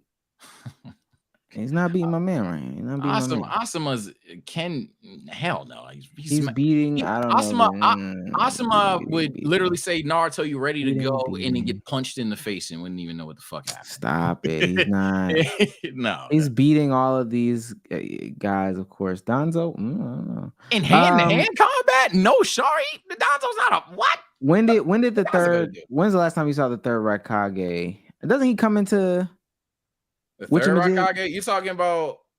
Oh shit! You talking about the dude that's near Choji? I think that's the. I don't fucking. No. Okay, Right you talking about him? Oh, you talking about A? Yeah, A. He is he in Boruto? Is he in Boruto? I think he's dead. Is he in Boruto? No, he's just really old. I think he's just really fucking old. Well, I'm gonna take him from the last time we saw him being the war. And of course, I'm taking him with both arms. I don't want to have a conversation about niggas with one arm. I'm taking him. Nah.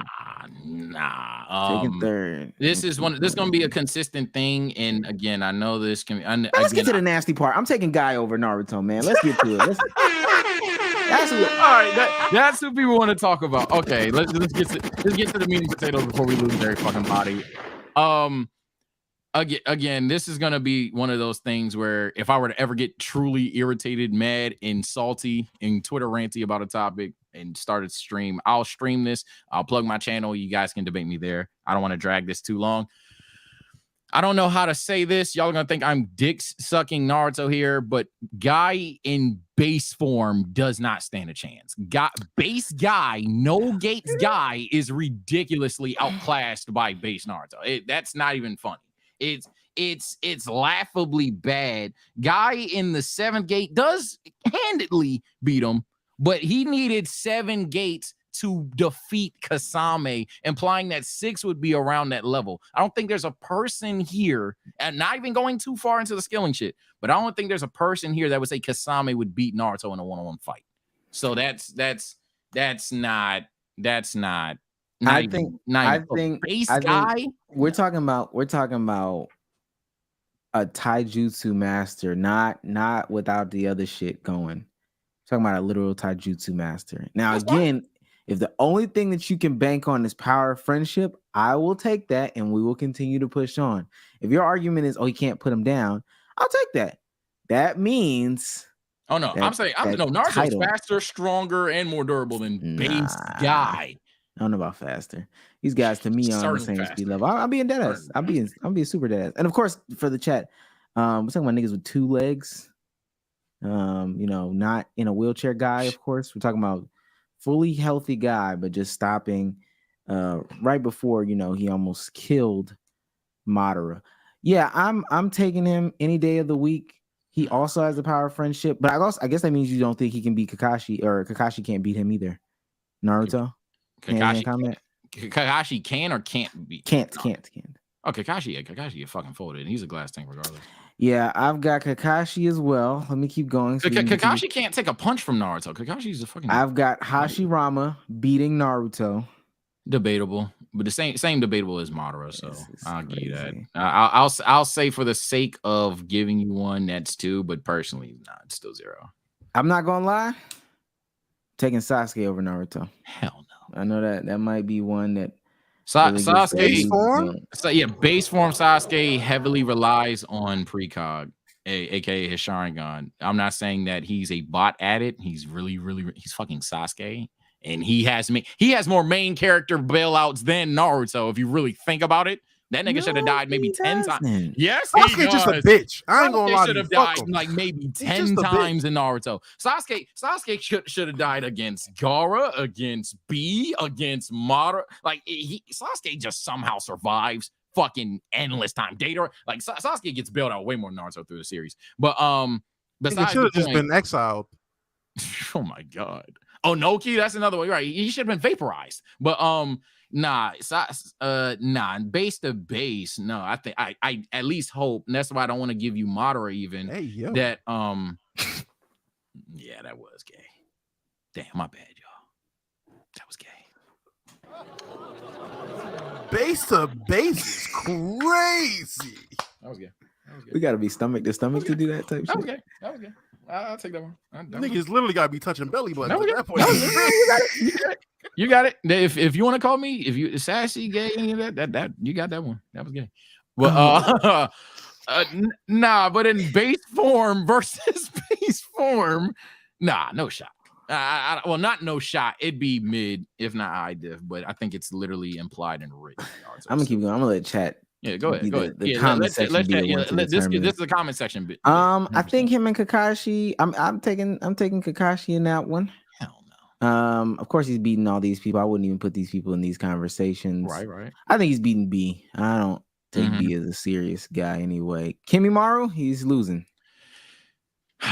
So at that age, yeah, exactly. At that age, he's Naruto would say, "Believe it," and his head would get cut off. It's not funny. So yeah, you're right. Now, one I will say that I think people would have arguing with. He's beaten or Lee. I mean, he is beating Lee. I ain't gonna lie. You'll give. Oh, so okay. Yeah. Lee had a great start, man. Lee was one of them, one of them characters that has a great start, and then they just always seem to forget about him. The Gohan effect, Yeah, Not so much on Gohan. We good. Gohan good now. Gohan, first of all, Gohan wasn't forgot about. Nah.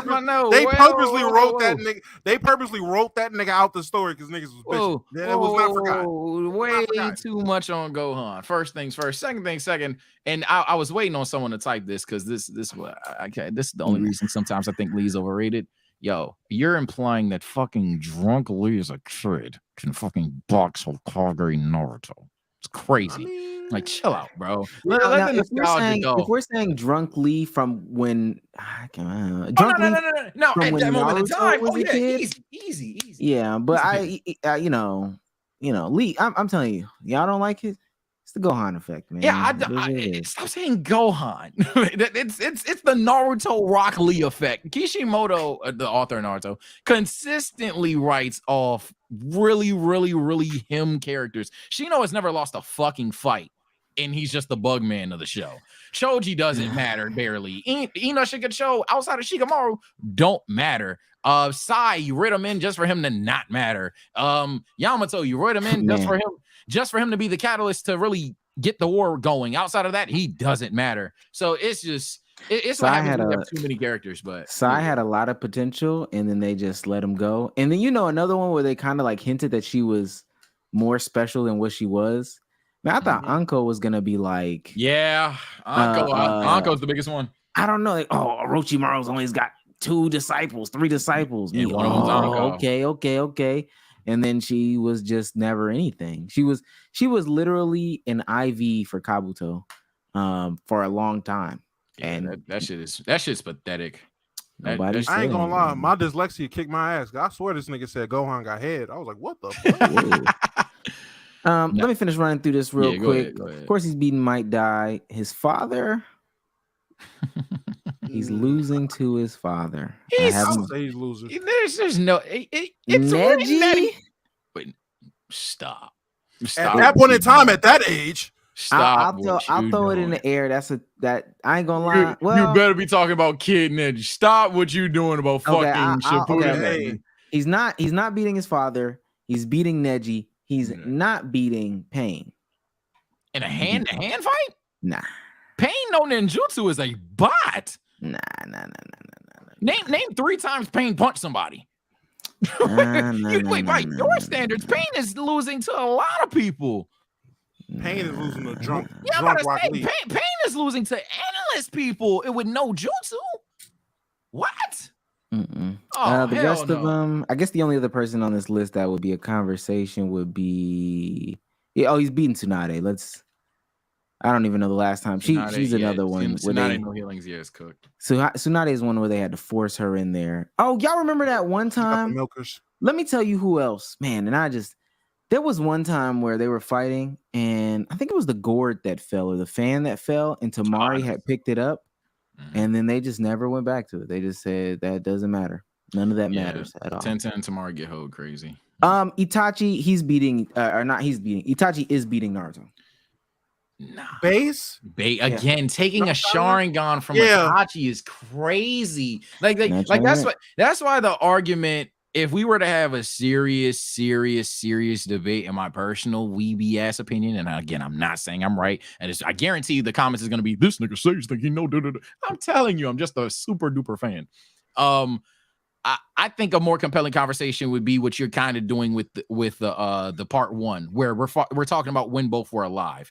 Itachi versus Itachi when he was fighting that yellow glow version of Naruto. I'll be blunt, Itachi was gonna kill them niggas. Like that was probably Naruto's first major bailout in Shippuden. That nigga was gonna die. Itachi and Nagato were gonna mop them up.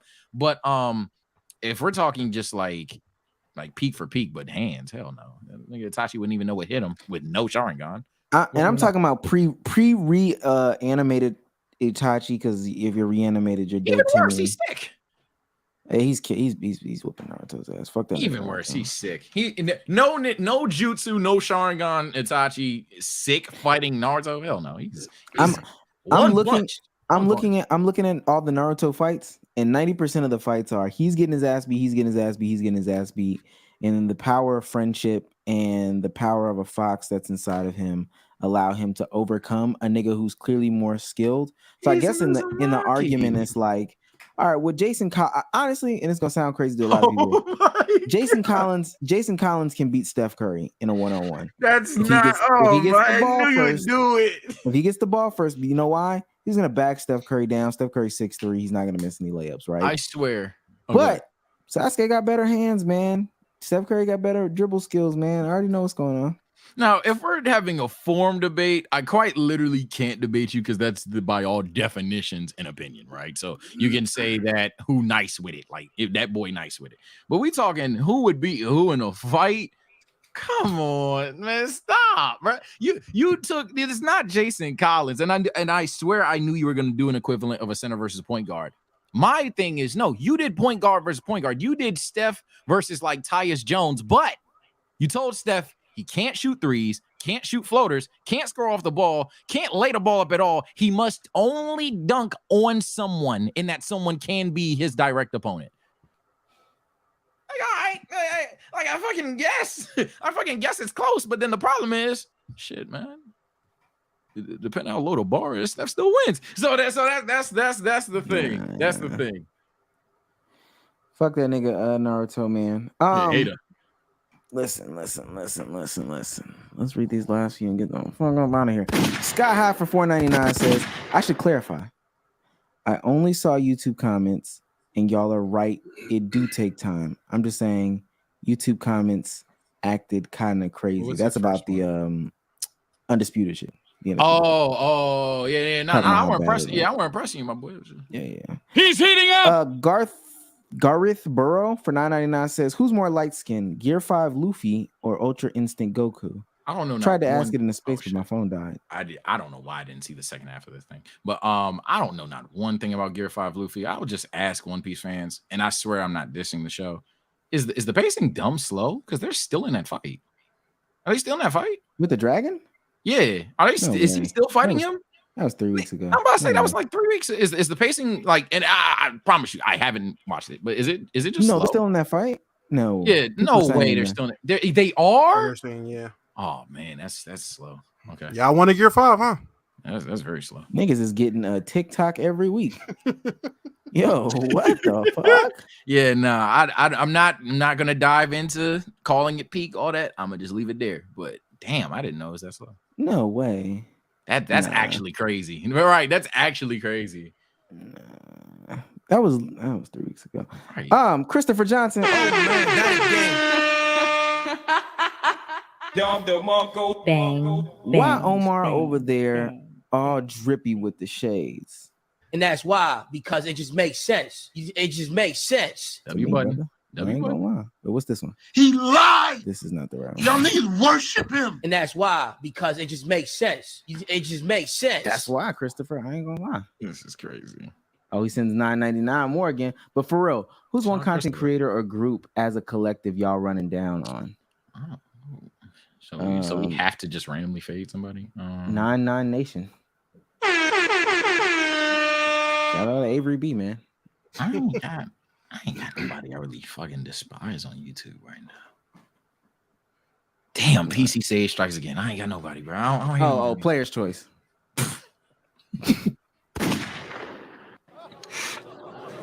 I'm not fighting that nigga. I got a right. I got 100-pound rule. You 100 more than me. shit. Hey, look, I ain't put if it come to it, I always tell people you gonna have to know when sometimes you're gonna have to take the L. But shit, if I can help it, I ain't fighting fucking Damo 100+ pound. But that nigga, Damo is not with player's choice. We got Damo. he is. Nah. Damo. I'm hey guys, hey, let's not fight, man. No one wins when the family feud type shit. Hey guys, let's relax. Damo, man. we gotta fight player's choice. What you doing? Bro, it's like 18 of them niggas. I don't when you Damo, say player's choice, do you mean like the panel? Do you mean Damo, the wrestling show? If we have to fight player's choice, what side are you standing on? I'm in the middle. Oh hell no! Okay. Nah, Now man, let's nah. Now we know. Nah. Now we I'm know. not, man, fuck out of here, bro. No, if it came down to it, I'm not gonna let my dogs go out there and just get waxed and just stand there. I'm with my guys. And you saying we getting waxed? Oh, That's wow. Okay. Damn, Okay. Nigga, first of all, it's Be cool. it's 4v12. Yes, what? we're getting waxed. Wait, what? It's a lot of niggas over there. 12. And not little niggas. It's not a bunch of Dre's. It's some big niggas over And here there. you go. And you want to call no. somebody else out. See, this is grimy. Pick a different opponent, please. Oh, there's a bunch of Anwars over there. Come on, bro. Wait, 12 people. Pick a different opponent. Ladies and gentlemen, This nigga's nasty. we got him. The 21st King for $10 says, topic, proud family drama. To keep short, Penny's mom locked her out of the overnight. Okay. I know what happened. Actually, we might be able to find the clip real quick. So essentially on the show, the new Proud Family, the new Proud Family show, Penny stays out late past her curfew and she tries to get back in the house. Oh, I might not be able to play it. It's a Disney clip now. Yeah, I do. Don't play okay. So I'll just describe it. So Penny stays out late. And her mom locks her out of the house, doesn't allow her in, gives her money for the bus, says if you wanted to be inside, you would have came, home in time. Is that child abuse? That's what he's asking? Is it fine to do that? Is that an appropriate punishment to lock your child out at night? Obviously. She's in high school at this point in time, so we'll put her in between. What was that, 14 to 18? Yeah. I mean, y'all crazy. This is no. I'll say this. In real life, obviously, I'm gonna say that's crazy. That's some old world shit that niggas need to abandon. That's really some movie shit. There should be no reason why you're locking your child out the house. But in the Proud Family verse. in the Proud Family verse, I'm not gonna lie to you. She got friends across the street, down the street, next door. Hey, a little bit.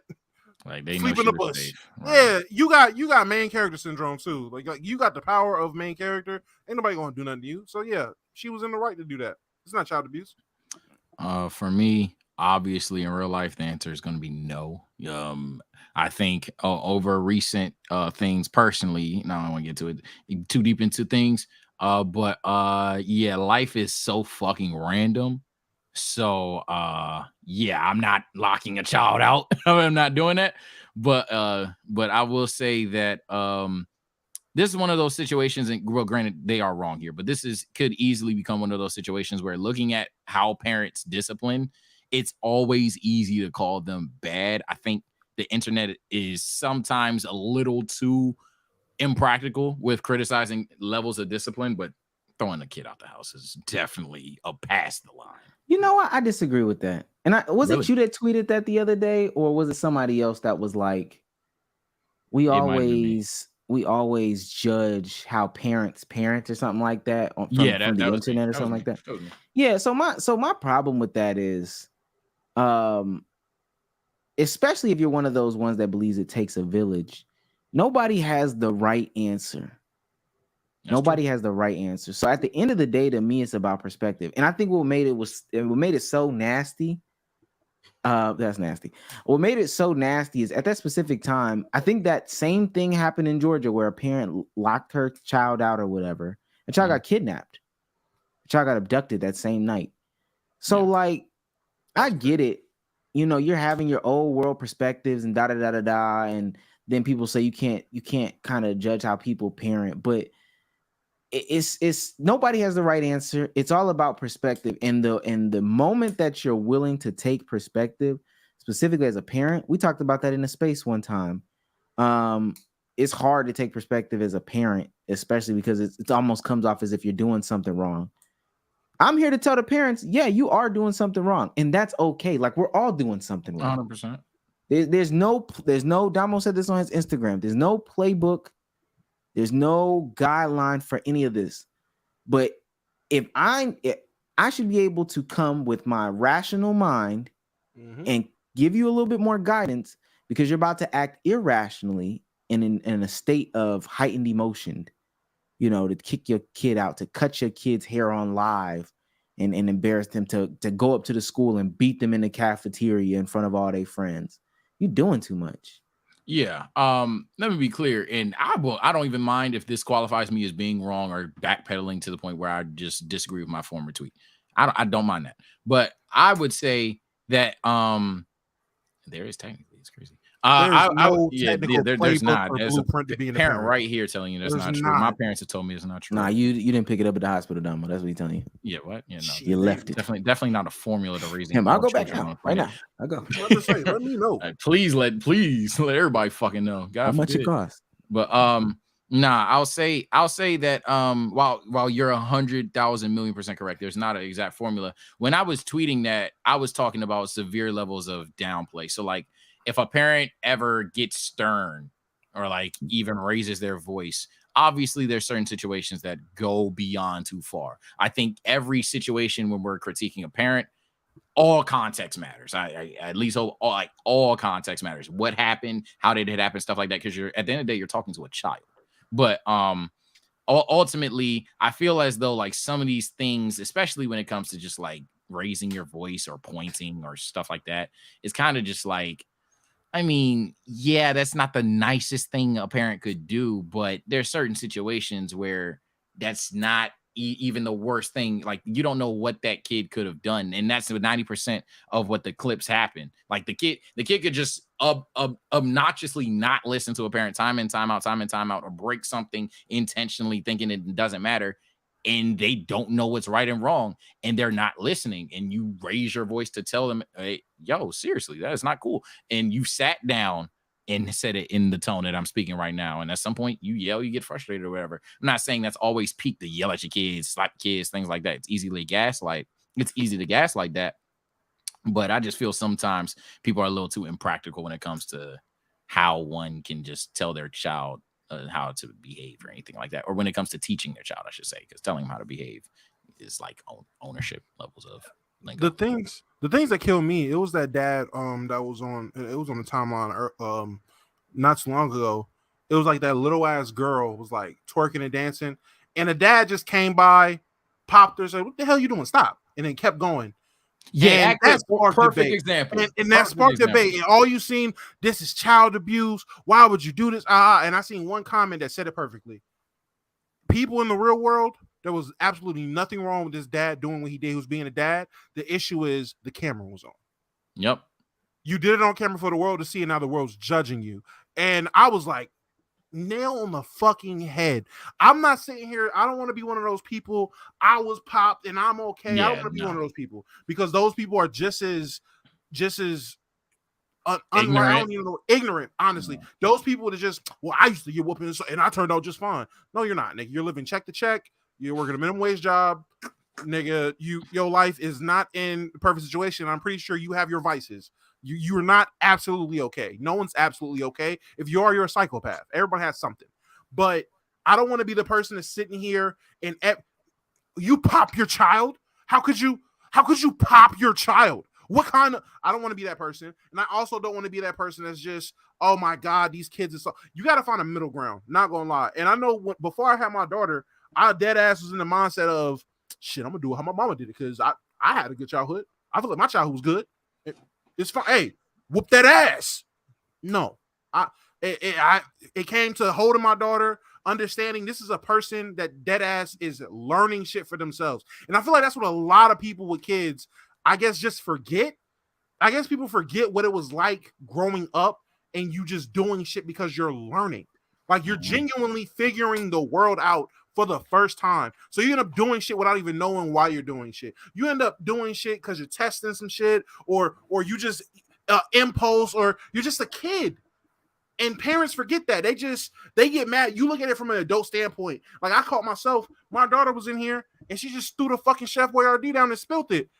Frame one, the fuck would you do that for? Why would you just throw the Chef Boyardee?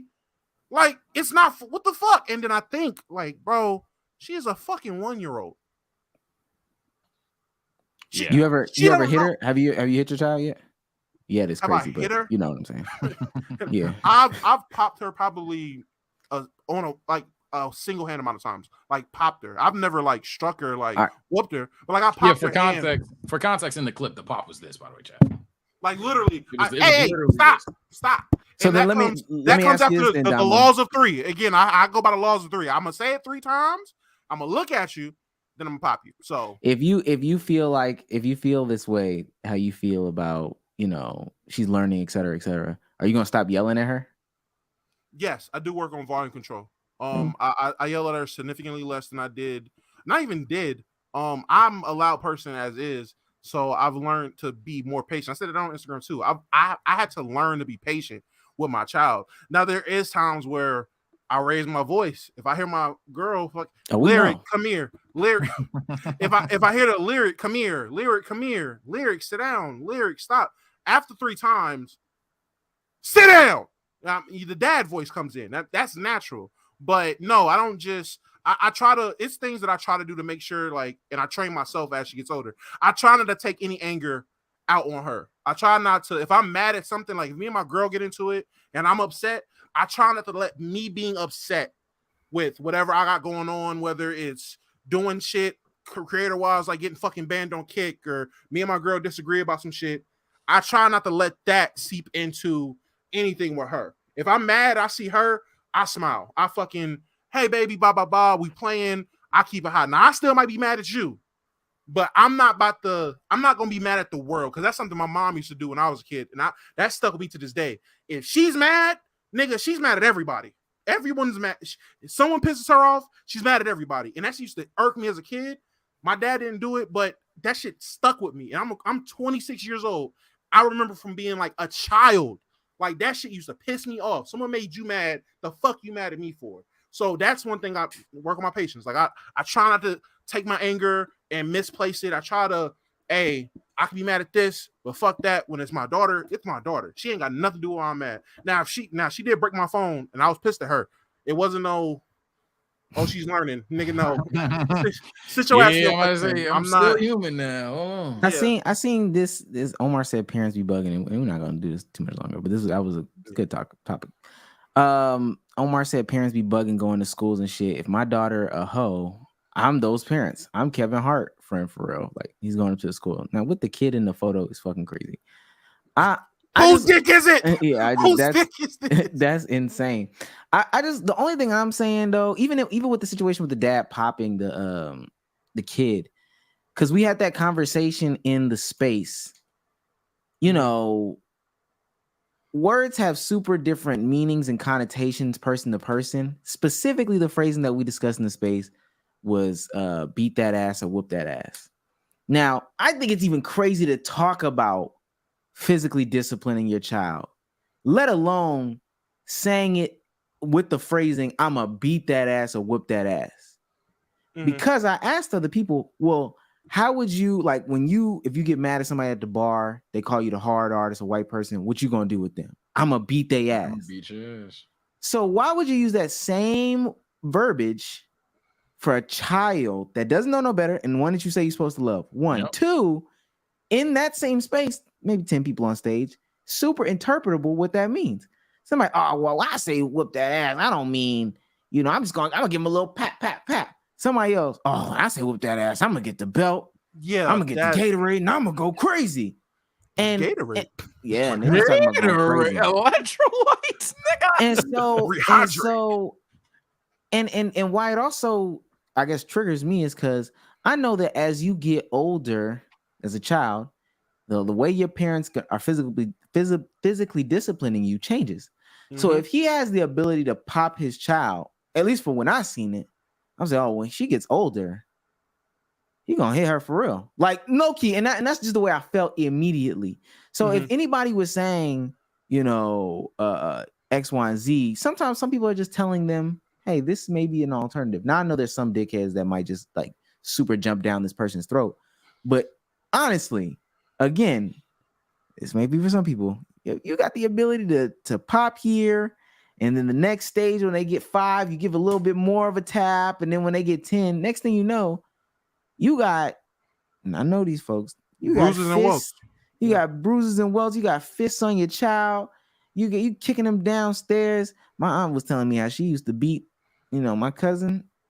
My God, but my God. And I'm like, damn, you would do that to your child? She's like, yeah. Yes. That's crazy to me. That's a crazy concept to me. I don't know. What you think gonna happen when she get in a relationship? She's gonna be used to that type of shit.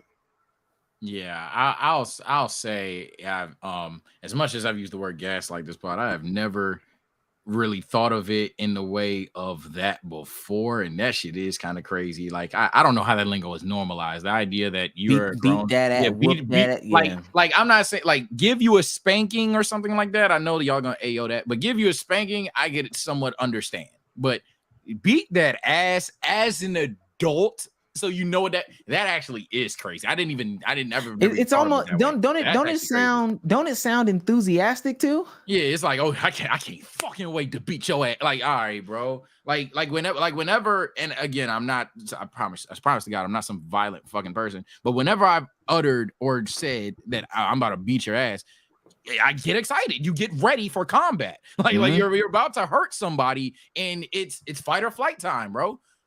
You're having that with a kid that his hand is smaller than your mouth. What the hell is about to happen? Like, why? So no, I've never even thought about the verbiage that way. That's kind of crazy.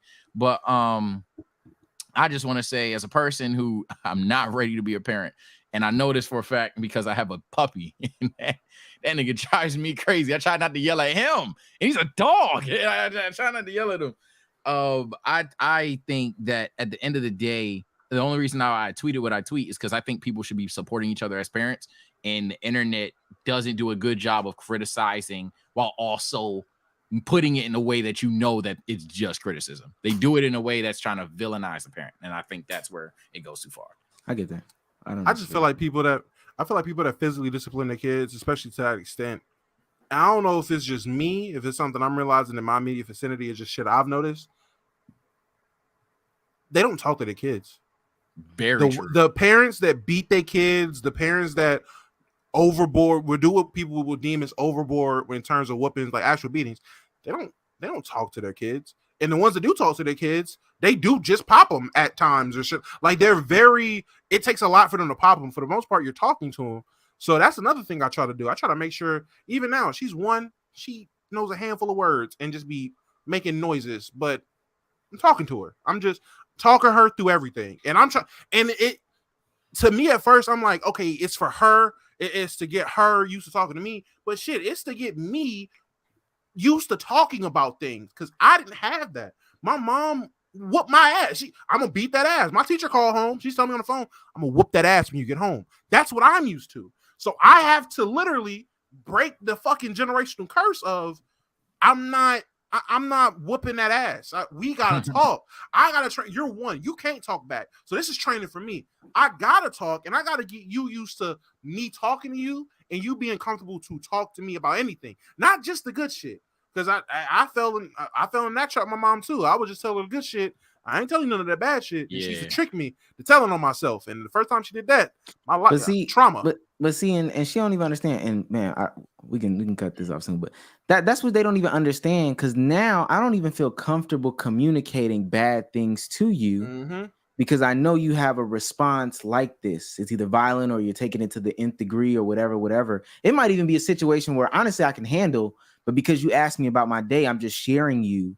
Oh, you know, I got a bad grade or whatever the case may be. Oh, what the fuck? Well, hold on, mom. Yeah. They're gonna drop the lowest grade. You didn't have to do all this. Like, this is completely unnecessary.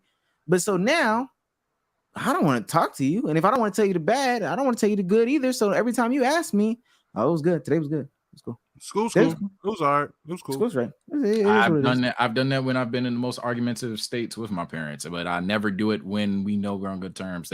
I guess that's like my sassy way of like. But seriously, that's not even sassy. No. That's like every child. Like you, as a parent, that should be a red flag when your kid doesn't want to talk to you. That's how you know either you're already upsetting them or you are fucking up. Like I used to tell my mom every day from work exactly what happened because my mom is like my friend. So I talk to her about endless shit. When there's days where I'm like, it was good, and walk upstairs, she either knows something happened at work and I'm way pissed, or we still not good. And at the end of the day, it's love, but yo. Oh well, I will say, teenagers. Totally different. Okay, that puberty is a bitch. I will say that there is. I don't want to make it seem like, oh yeah, if your 15-year-old don't want to talk to you, nigga, you're a bad man. No, nigga, teenagers, puberty is a thing. Now there's still some validity to it. It's some validity to it still, but at that age, nigga, they're literally processing emotions at a different rate. So like some little shit happens to them, and they're taking it out on the world. They don't know how to process their anger that they feeling now. There's new anger, there's new emotion, these new things they're going through. So teenagers, definitely a little different. But if your 8-year-old can't come back and tell you how recess was, nigga, you got some problems. Well, with that, it take one. So I told my mom, it take one kid at the lunch table. You told your mom that nigga will never, nigga come home. Not say shit today. Like it just take one. The teenagers are too impressionable, 100%. But I'm gonna tell you this though, with them teenagers, that's when it really to me matters. And not saying you just need to drill down when they don't do this, but I'm gonna keep it 100 with you. And I've told y'all about my friend before. So I told you about my friend who's been sex trafficked before. Stuff like that. I can't talk to nobody. I can't because every time I talk to somebody, tell somebody it's a bad situation, they always make it bigger than what it is and bring the world down on me. It's always my fault. Then she found somebody to talk to. Now, was he a 38-year-old man in Florida? Absolutely, 100%. Was she a 22-year-old woman in Vegas pretending to be like a friend or whatever? Absolutely. That's how all these people end up in all these situations. And same thing with young men too. That's how they end up. Hey, man. Your mama don't want to hear that shit, but little Dave from down the street who sell them drugs, he want, oh yeah, man, that's tough, man. It's tough. That's why I just said fuck school. Even if his advice is bad, he offering some advice other than jumping down your fucking throat. Yep. People don't realize that shit. I agree. This is a good pod, man. I'm not gonna lie, people throw the term around, but when from constant debate, the topics that seem rambunctious but actually put together, this is honestly in the GOAT argument. I'll even go there. It's honestly going to be in the GOAT pod argument. I'll even go there, and I'm gonna be the one getting skooked. You know what I'm saying? This shit. It's hey, I'll say this. This is why the new first take work. T.O. responding, talking about what Mike and Keyshawn said was bad, getting the football players involved. Hey man, first take, they up. I mean, undisputed, they up. Damo, say goodbye to the people, man. Oh man. All right, chat. It's been my favorite midnight snack, and we'll be back for the last time on YouTube Live on Thursday, man. It's been a hell of a ride. I'm gonna say the sentimental shit for the last episode, man. Love y'all. Y'all have a good night. Let me insert this here. Emmanuel Dennis, another one. Oh shit, that's the wrong one. That's an air ball. That's the wrong one. Oh man. You know what, Emmanuel? I'm sorry. That's not even a joke at this point. Things your parents do and say to you at a young age will affect you. There is no dialogue. I've had many conversations about this. Therapy is key for breaking cycles. Don't pass on traumas, please. That's a fact. I agree. Sage, take it about the people. All right, people. It's just coming down to the wire. I'm just heavily excited for not really the me and Omar debate comments, even though about time y'all realize we will not just sit there and let Omar. I see them. I don't respond to comments no more. I see them. Y'all don't think we, man, come on, bro. We argue on this bitch. That's what we do. But I'm looking forward to the Naruto we ones. I'm not gonna lie. I planned on doing a stream today on this topic. And shit happened with my offline trunks video, so I had to re-record it. But follow the tube. That video's dropping real soon. Follow the Twitch if you want to hear the Naruto Taijutsu list, and follow the other Twitch because that's where the fuck we at, nigga. That's where we going, nigga. This is you got one more day, buddy. Wait, Turn that nutty bell off, gang. It don't fucking matter. Omar, before you go. Hey, everybody, I'm sorry. We really did go for a whole 3 hours and 20 minutes. We did not talk about Logan Paul girl at all. We didn't, Dre. Change that thumbnail expeditiously. Who is Logan? I thought he was a wrestler. We did not even get close to talking about Put Skip Bayless or something. What did we talk about first? I can't even remember what we talked about first. We was talking about the Noah Lyles nigga. The world champion basketball. Okay, put Noah Lyles on there. Put Noah Lyles on there. Something like that, I guess. If niggas know his face. No, put Skip Bayless on there. Put Skip Bayless on there. Put Skip Bayless on there. I'm not gonna lie to you. I mean, that is I ain't gonna lie for the first. Okay, fuck it, put Noah Lyles on there. I'm gonna say first 48 do Noah Lyles and switch it. I ain't gonna lie to you. Dre, you know what you're doing. You know what you're doing. Just send me that shit though. Shouts out to Christopher Johnson, sponsor of the stream, man. And that's why, because it just makes sense. It just makes sense. I also want to shout out to Emmanuel Dennis, man, big donator. Shout out to Sky High, big donator. King Babylon, big donator. Good donations this podcast. Good podcast overall. This Thursday will be the last podcast on YouTube, period. We'll talk about it more there, but hey, it is what it is. You're all gonna get cooked that part. Holy shit. I'm also on Twitch myself. Meezy will be streaming this week. God, OBS is a bitch to get set up though. I wanted to complain about that. That was my real hot take. Try to do an intro. I spent an hour trying to set up an intro video. I had to do Streamlabs. I couldn't do it. Oh, maybe. And I tried. Well, we'll figure it out. Anyway, with that being said, good night, guys. Bye. Oh shit.